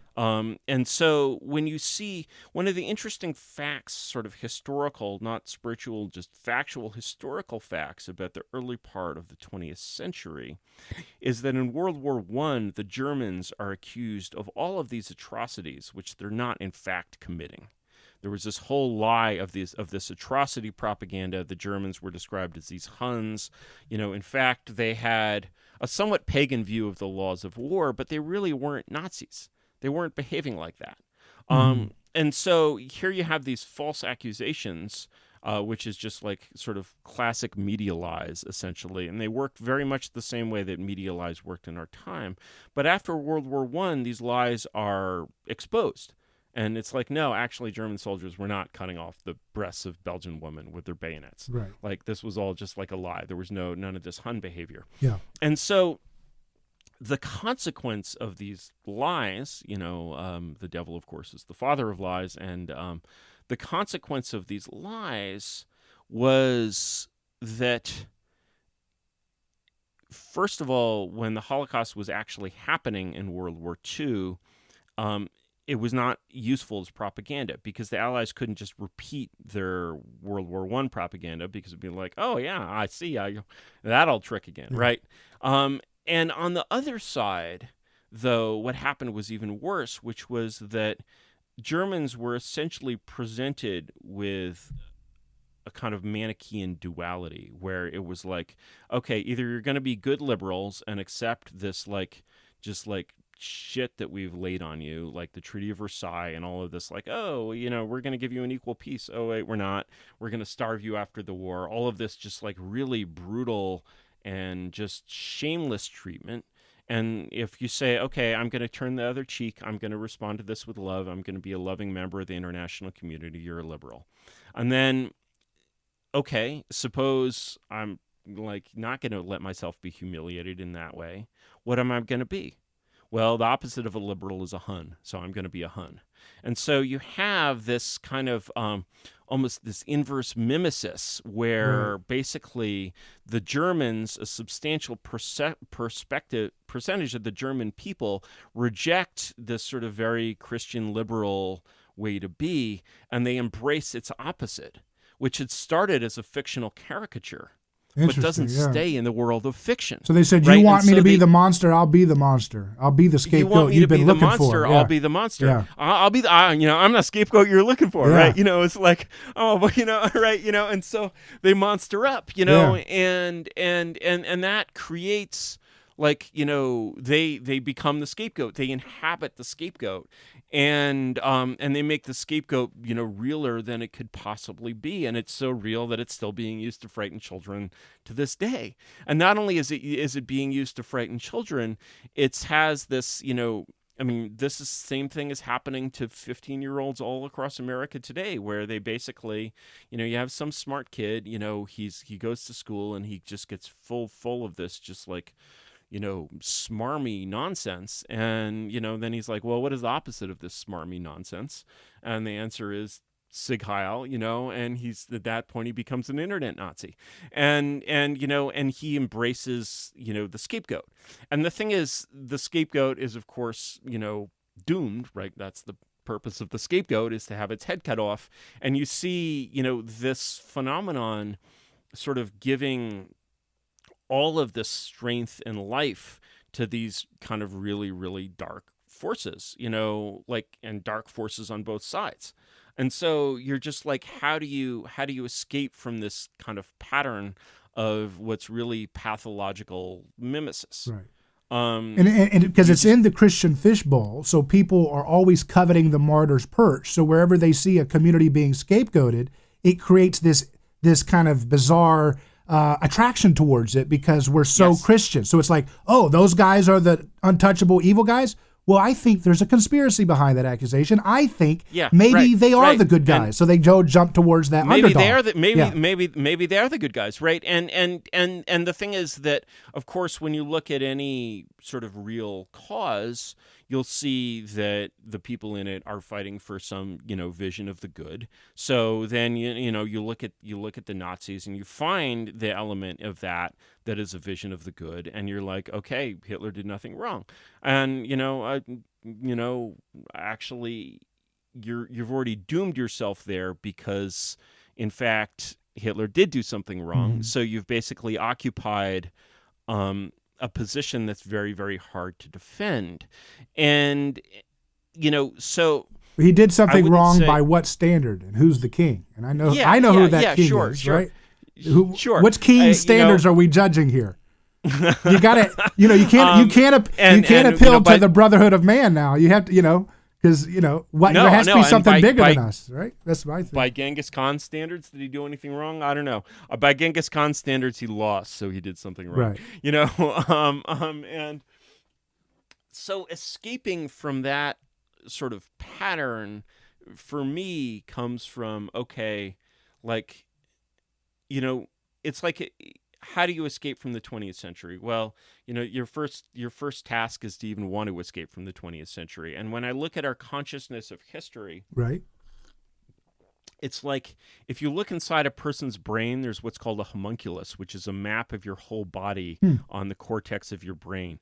But the map is not evenly shaped because you have many more neurons going to parts of your body that are, sort of used a lot, like your hands. And so the shape of the homunculus is like your hands are the size of your whole body, basically on this neural pattern. Because obviously there's a lot of nerves going to the hands and not so many going to like your thighs, right? So when we look at history, what we see, or sort of our homunculus of history, the present is enormous, the recent present is huge, and then like the 16th century might as well not have happened, and in reality, of course, those centuries were just as long, and they weren't as heavily populated, I guess. They were just as long as ours, and they were just as interesting as ours, and the people in them were just as human as ours. And so when you say, for example, okay, the U.S. has economic problems, clearly has many economic problems because, my God, just drive around it. And you're like, okay, the U.S. has economic problems, and there's a range of economic solutions from Marxism on the one end to libertarianism on the other end. And what you're not seeing when you see that is that in an absolute historical context, Marxism and libertarianism are like second cousins because they both come out of... They're Cain and Abel. They're Cain and Abel, right? They're Cain and Abel. They're in the same family, right? And they both come out of, they both have this sort of telosive progress. They're both, they're both Christian or Christian denominations or heresies, whatever you want to call it. Yeah, they both come out of 19th century Christian thought. They both have this kind of utopian, telos. They both want the state to wither away. And I mean, libertarianism, as we know it today, is really the intellectual construction, almost overwhelmingly, of one man, Murray Rothbard, who took these ideas that had, survived in the hands of people like Mises and took, historical ideas from the mid-19th century of classical liberalism, which were, by the way, leftist ideas in that time, and turned them into a kind of new anti-government creed for the late 20th century, mid to late 20th century. Brilliant work, but you're still operating within a relatively small fishbowl, right? Because your fishbowl is really that of Anglo-American thought. I mean, yes, was Marx a German Jew? He was a German Jew. He was a German Jew who became an English gentleman and wrote all his works in the British Library. And let's face it, libertarianism doesn't appeal to the gut. It doesn't get you at that visceral aesthetic level, does it? It doesn't, and that's really, I mean, it has both practical flaws and philosophical flaws. It's an amazing work. I've read all of Rothbard, I think. There might be some Rothbard I haven't read. I've read all of Mises. These are amazing thinkers, but ultimately, I think today we have to view them as kind of part of history rather than transcending history. Now, Rothbard, for example, this is one Rothbard that I actually haven't read. I've skimmed some of it, which is he wrote a whole textbook on economics before Adam Smith. And his goal was not to praise economics before Adam Smith, but he's Rothbard always has an axe to grind. Every Rothbard book is always you've read Conceived in Liberty, his wonderful book full of but he always has that he's always on the side of, and it's funny, you're reading this and he's always on the side of the mob, right, basically, in Conceived in Liberty. And these are some fairly scurrilous mobs. I mean, these are mobs that make the Tea Party look gentle, and the Tea Party was not gentle, and so but Kierkegaard would say the crowd is untruth, so it's a little bit of a tension there, isn't there? Yeah, it's a little bit of a tension there, and this is a guy like Rothbard flirted with like supporting the like Black Panthers in his own time and so forth. He's a great character, but I wouldn't regard him as a holy prophet. He's just a brilliant intellectual.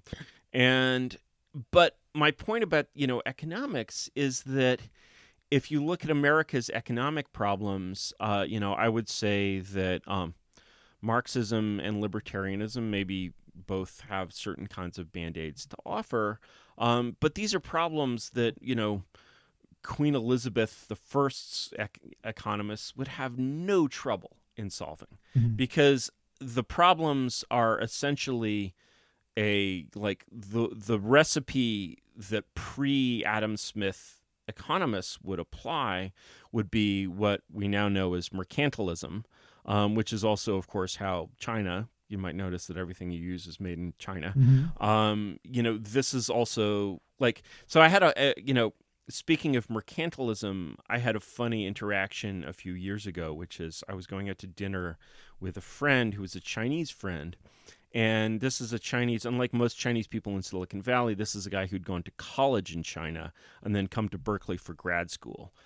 So he was a startup founder. He's a startup founder, very, very sharp guy, but very Chinese, and he's actually connected in China. He's he and his wife are both from party families.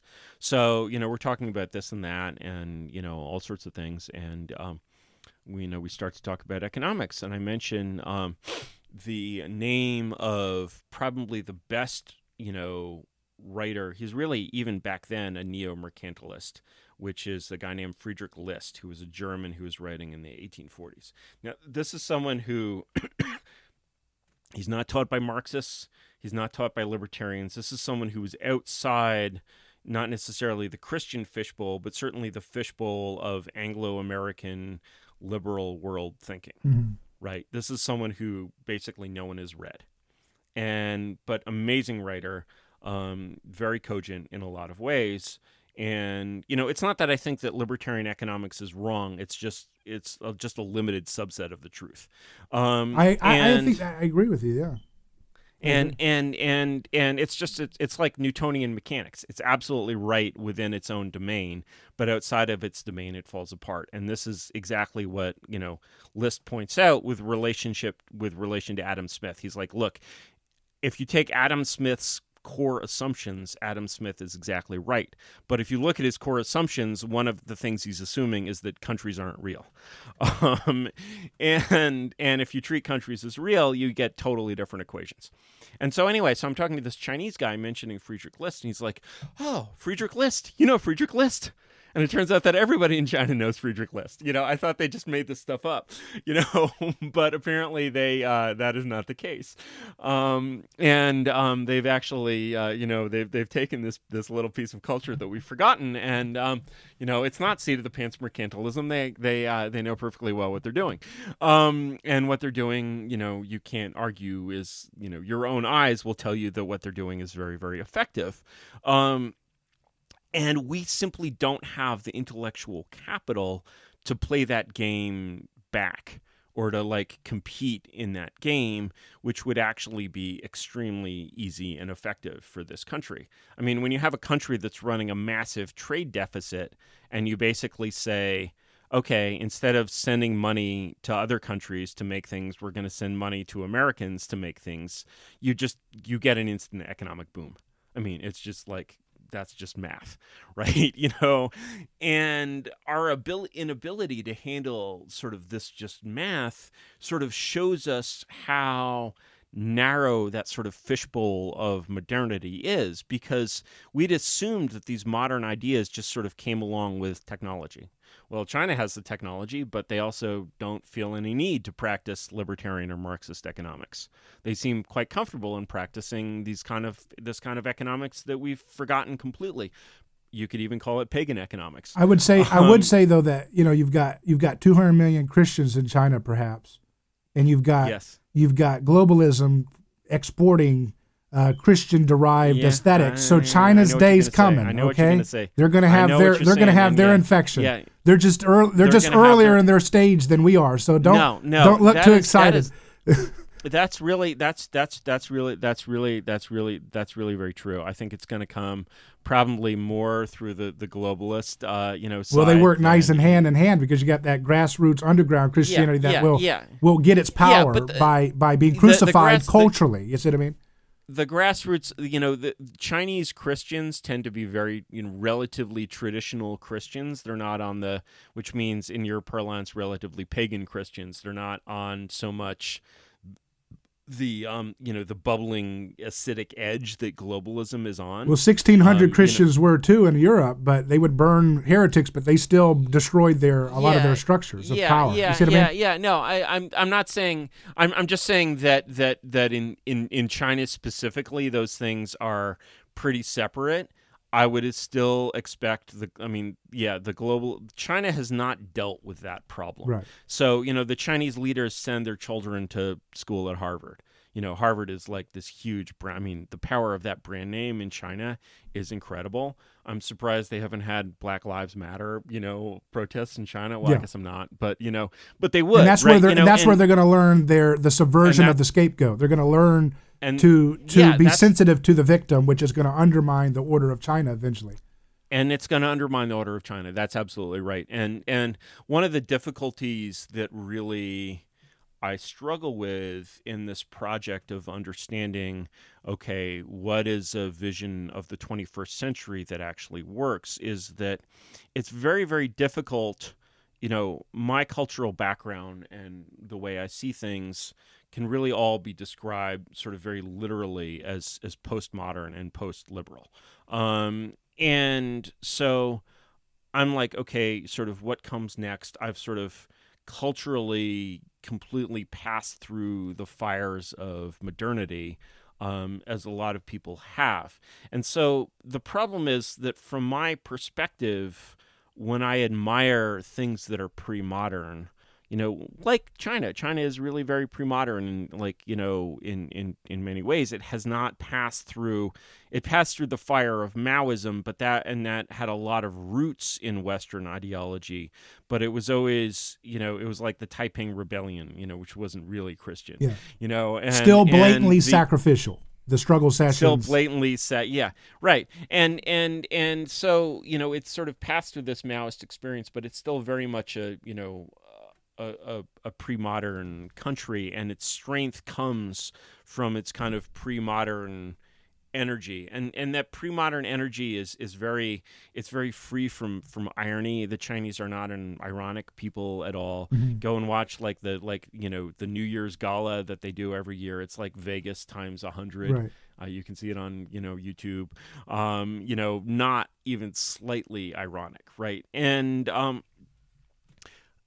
the difficulty is really, you're like, okay, much of the world sort of still feels this force, but trying to get it, sort of have it pass through those fires or that yeast and have it be survive and become this postmodern thing is a very difficult thing to imagine. Right. It's hard for, like, one of the things that you see is that when pre-modern, pagan, if you will, ways of thinking resist the modern world, they don't do so effectively because they don't even have the sort of the terms to understand it. So, for example, in World War II, one thing that, even a schoolboy can notice is, wow, if Japan, instead of attacking the U.S., attacks the Soviets at the same time as the Germans do, the Axis win the war. Why don't they do this? Like, it seems obvious. Why did the Japanese, basically go out and attack the U.S., which serves no military purpose and is a war they can't win, instead of just actually allying with the Germans and helping them conquer Eurasia? And the answer to this question is, it has to come from the psychologies of these regimes. And the psychology of of all of the fascist regimes was never that they were fighting for, as we were, for an international fascist community or a fascist world. They were all fighting for basically not the unipolar order or the bipolar order with the Soviets that we saw develop, but that wasn't the plan. They were never fighting for a unipolar fascist order. They were fighting for their own national independence in what they conceived as a sort of the old multipolar order. So, to them, these are wars of national independence. Yeah, it's so a that, war the between axis, it's a war between polytheists and monotheists. yes, exactly. And so the idea of that, the Axis is a press release. There's never any like real military coordination there. It's just like, oh, we're doing this thing that's kind of like you. Maybe we should but they don't understand each other. They're not on the same page. The U.S. and the Soviet Union, which have their differences during that war, are far more on the same page than the Germans and the Japanese, which are both these like aggressive, super Spartan, scapegoat states, basically. And of course, Italy doesn't even make it through the war, and it's just like, it's this, the whole thing is this sort of enormous tragedy because, you see that they're fighting for national independence, and I sort of believe abstractly in national independence. They don't know how to do it. They don't know what they're doing. They don't understand their enemy at all. They do this crazy, insane thing of saying, oh, our enemies are controlled by the Jews, so we'll take all the Jews hostage and then kill them. Which doesn't work at all militarily, setting aside, how evil and unchristian it is. It simply doesn't work. Right. And actually both sides go in for this like very pagan strategy of like attacking enemy civilians. Totally fails. Strategic city bombing, which both sides practiced, although, we did it more and better, was supposed to decrease the morale of the, people who were bombed. Hitler's like, oh, if I bomb London, the British will realize that they don't want to have a war with us, right? He bombs London, and the British are like, after this sacrifice, we must totally destroy Hitler, right? He totally doesn't get it. And, and of course the German people do the same thing. We, burn their cities and, killed 250,000 German civilians, and they're like, we must fight to the death for Germany, right? And these sacrifices are totally they have this wanton quality because they're not actually militarily effective. And Interesting, yeah. And that that's sort of this, when Caesar would go and kill 100,000 Gauls or whatever, he would do that for a reason, and it would work, and one of the sort of the things about these sort of Christian empires, or this way of seeing the world that we have now, it's like, you look at our attempts to build an empire in Afghanistan or Iraq or whatever, and just as you can sort of trace this decay again, where let's say in the Spanish-American War. Yeah, and that's really a classic imperialist war, because it has this aspect of this, oh, we're going to free the Cubans. The Cuban revolutionaries are being, horribly abused. Actually, the word concentration camp comes from Spanish policies in Cuba in the late, 19th century. They weren't death camps. They were just, let's move the population. So, because to win the guerrilla war, the British did this in South Africa. Totally normal thing to do. Probably was done with some level of brutality. So the American press is like, oh, we'll free the Filipinos from their brutal Spanish, Catholic overlords. A lot of anti-Catholicism at this time, going into the sort of the revolutionary thing. And then, we free these countries, and we're like, oh, we have these delicious countries. How about some commerce? And so you basically acquire this empire in this kind of fit of moralizing, which is very somewhat hypocritical moralizing, but meant deeply sincerely. And then you have this empire, and life is good because you have this empire. And okay, the Filipinos are still causing some trouble. Yeah, Mark Twain has that famous prayer, about the Filipinos. Yeah. The Spanish American War. Sitting in darkness. Yeah, right. And so Mark Twain, who's very much a liberal of his time, liberals have only been getting worse since Mark Twain, and he finds this. The hypocrisy is incredible, because we've purported to be doing this for these Christian reasons, but we're actually doing it for these pagan reasons, right? For commerce and power and glory and, all these imperial things. But the point is, and the British, of course, we learned all of this from the British. Is the famous saying about the British Empire that they acquired an empire in a fit of absent-mindedness. Well, it was, It was productive absent-mindedness because you got these countries and then like there's all this commerce and trade and all these good stuff, right? So, when you look at this sort of imperialism, you can say, well, is this predatory? Well, yeah, it's somewhat predatory. But it's predatory in like a sort of healthy wolf-like way. Mm-hmm. I'm like, okay, here's this blonde beast, whatever the imperialist, he goes out, he kills the deer, and then he eats the deer. And the deer is actually good, and this is the cycle of life. He's this wolf eating this tasty deer. And what you get in the 20th century becomes, with the practical pagan impulses decrease and the kind of philosophical Christian impulses increase. And so what you get is more like, there's a line... I forget where I saw this, but it was like it was a Belgian colonist in the Congo after the U.S. basically overthrew the Belgian Empire, which is not what you'll read in the history books. You also won't read in the history books, although it's also true that the Congo between King Leopold and 1960 was a huge smashing success, and. So here's this Belgian, and he's basically like, he makes this line. He's like, look, the Congo is a great place. I love the Congo. I understand why the U.S. wants to take the Congo from us. Believe me, I get that. What I don't understand is why they want to take it from us and burn it down. And which is actually, of course, what happened. And so what you have where sort of when these kind of practical pagan impulses of imperialism disappear is it's more like, it's not a wolf, it's more like a dog. And the dog, okay, he's descended from wolves. He has all these wolf, instincts, etc. He likes to chase things. He likes to kill things. You let a bad pit bull into a paddock full of sheep. He'll kill all the sheep, and then he'll come home for his dog food, right? He doesn't even know what would it be to eat these things. He just knows that it's fun to kill them, right? And so the sort of the more recent,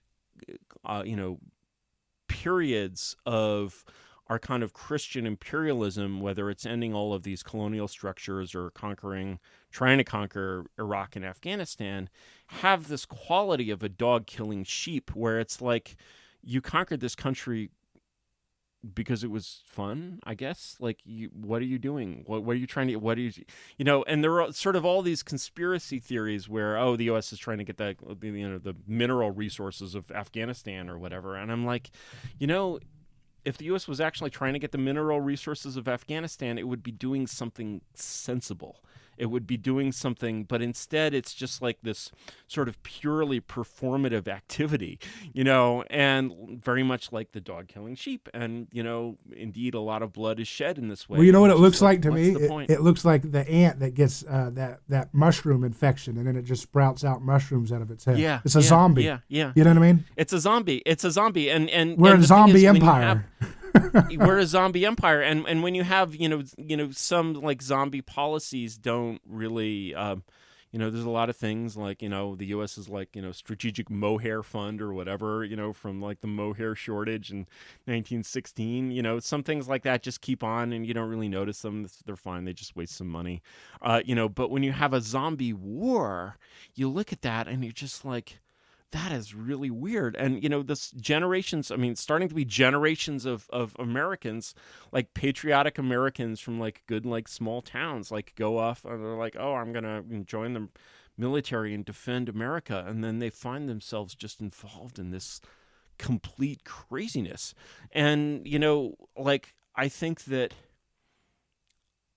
a lot of things that have happened in 2020, have been bad. They've sort of been bad in immediate ways. But I also think that when I look at sort of, Americans out there in, sort of the historic, middle America, or like, where I am right now is very much in Trump country. And I'm just like, these people they're only beginning to grasp how sort of strange and foreign this government in Washington is, and how much it sort of despises them and wants to destroy them. And you can't emphasize that too much. Well, that's what I do. I engage in Heartland Talk Radio, Rush Limbaugh stations with this message that I'm saying now. So I think it is starting to. There's an opening for this kind of thought. There's an opening. There's an opening there, and I think during, like many Americans, I'm perhaps somewhat disappointed in the Trump revolution or the Trump self-promotion. Well, I call it, I always said it was like a hair band, 1980s hair band reunion tour. It's got big stadiums, packs big stadiums, but it's a reunion tour. Yeah. It's old. They're not going to be doing this forever. It's not real, and it has this quality of like, you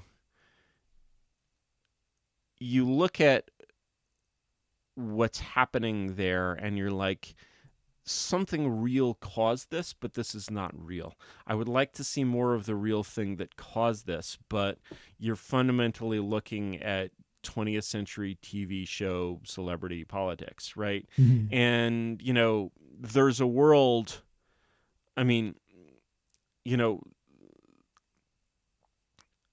of the ironies about electing, Donald Trump is that somehow Americans managed to find the only CEO who was not a competent manager. And because the Trump organization was it was a licensing firm. It was basically a branding. It was always a PR exercise, right? And so you have, here's this person who actually doesn't really know how to run anything, and worse, doesn't know how to delegate to people who do know how to run things. FDR is a very similar figure to Trump in some ways, in that he has the same kind of charisma. He's not a detail man. But FDR was from the highest level of American high society. Mm-hmm. And so he didn't have any insecurities, and he just delegated his power to people who could actually get things done. Trump is obviously mostly incapable of getting anything done, and also incapable of delegating, to anyone except Jared Kushner. Well, I'm going to have to cut it here, but I really enjoyed this discussion, and I want to let you have a final thought and plug your project, because I want to leave it with this kind of open-ended thought. Okay, so people can go to your website. My question, we still haven't got quite to the solution, and I know that you got to go to graymirror.substack.com to find out, right? So we're not going to give away the spoilers completely, but I'll just leave this thought, and you can respond, and we'll call it a wrap for now, and pick it up another time maybe. But here's my thought. Sure. So my idea is, you've made a very great analysis of history, but to me it seems like it's clear that in the battle between Christ versus Caesar, Christ is winning, but he wins precisely the way he wins in history, which is by allowing Caesar a kind of Aikido dismantling of Caesar's power. And so, you've described that, your solution has some pagan elements, and I'd be interested to see what those are, because in the battle between those who imitate the pagan values and those who imitate Christian values, even though they use them in bad ways, in evil ways, it seems like it's clear that, Christianity is cleaning the pagans' clocks. It kind of like, so when I hear, let's go borrow from paganism, I hear, well, let's go borrow from the Washington Generals as they battle the Harlem Globetrotters. It's like, no, they're losing every game. They're there to be dunked on at this point. Now, that's not a Christian triumphalism, and it doesn't mean that we put a stamp on liberalism as that's the way to go. No, it's the opposite of that. It's exactly what you said. Christianity defeats Caesar by destroying it from within once its story infects the society long enough to work its way through a full metastatic destruction of the violence. And so here's my thing. My thing is, to me, you sound like a Christian in the way you analyze these things. You're a globalist. To me, it seems like the only answer is to try to navigate how to understand the kingship of Christ. You're looking for monarchs. Well, we have one, yes, and we better get on board with following his rules, or else we're going to continue to have a cursed society that falls apart. Well, yes. I mean, the irony of the idea of Christ as king. Someone recently, I don't know if this is too close to your Christianity. Someone recently gave me a copy of do you know the writer Arthur Pink? He's a hardcore Calvinist from around the 20s, who wrote this wonderful book called The Sovereignty of God. Absolutely recommend that. And as a non-Christian, I would recommend that to everyone. Your Christianity may differ a little bit from this extreme level of Calvinism, but the elements of what we see when we see historical Christianity is we see that the systems that have survived the best tend to be this sort of intricate weave of Girardian Christianity with what you could easily call paganism. So obviously the Catholic Church is a huge example of that because they still call the Pope the Pontifex Maximus, right? That's a pagan title. And so it has this kind of this deeply woven sort of pagan understanding. Likewise, when you look at the world of the Puritans, you also see this sort of form of paganism. I think the form. What do you mean by paganism? Are you talking about order and hierarchy? What do I mean? Hierarchy? Order and hierarchy, in a way, order, hierarchy, and even sacrifice, and so. What kind of sacrifice? Sacrifice of another or self-sacrifice? Well, is there ultimately a huge difference? That's the question of Christianity. I mean, largely self-sacrifice, but there's an ability in the pagan, again, my personal guru and my favorite writer is this guy Thomas Carlyle. And if you're completely new to Thomas Carlyle and you're a Christian, the work I would recommend most is something that was very poorly received in his own days, which is a book called The Latter-day Pamphlets. They were actually published as pamphlets. And Carlyle was brought up a very strict Scotch Calvinist and then had a crisis of faith. And then, he was also somewhat of an Enlightenment guy. He was friends with John Stuart Mill, and then sort of recovered a kind of religion that really went beyond his own day in some ways. And so he's reacting in one of the Latter-day Pamphlets, which is, I believe, called Model Prisons. He's reacting on kind of this new pro-criminal idea of justice that is, has certainly come to our streets and towns. And he takes on the question of, is it Christian, to hang a murderer? And, he believes that it's actually a very Christian thing to do. But that is that a sacrifice of others? That is absolutely a sacrifice of others. And the case that he makes for that sacrifice, in a Christian sense is, I think, that in your analysis, one that, while you're not necessarily denying his orthodoxy, it has a pagan tone to it. And so those, that interweaving of those forces is very essential to all successful civilizations. And what we're seeing is that our civilization is becoming not a very successful one. Mm-hmm. And the way of restoring that, most people think that the only alternatives are to kind of continue on the path that we're on, which we see exactly where it leads, or to kind of go full pagan in this Nazi manner, right? And really just to oppose, to become Antichrist. And I can understand the people who, both of those tendencies, I think, are very sort of deeply emotionally rooted and deeply sound.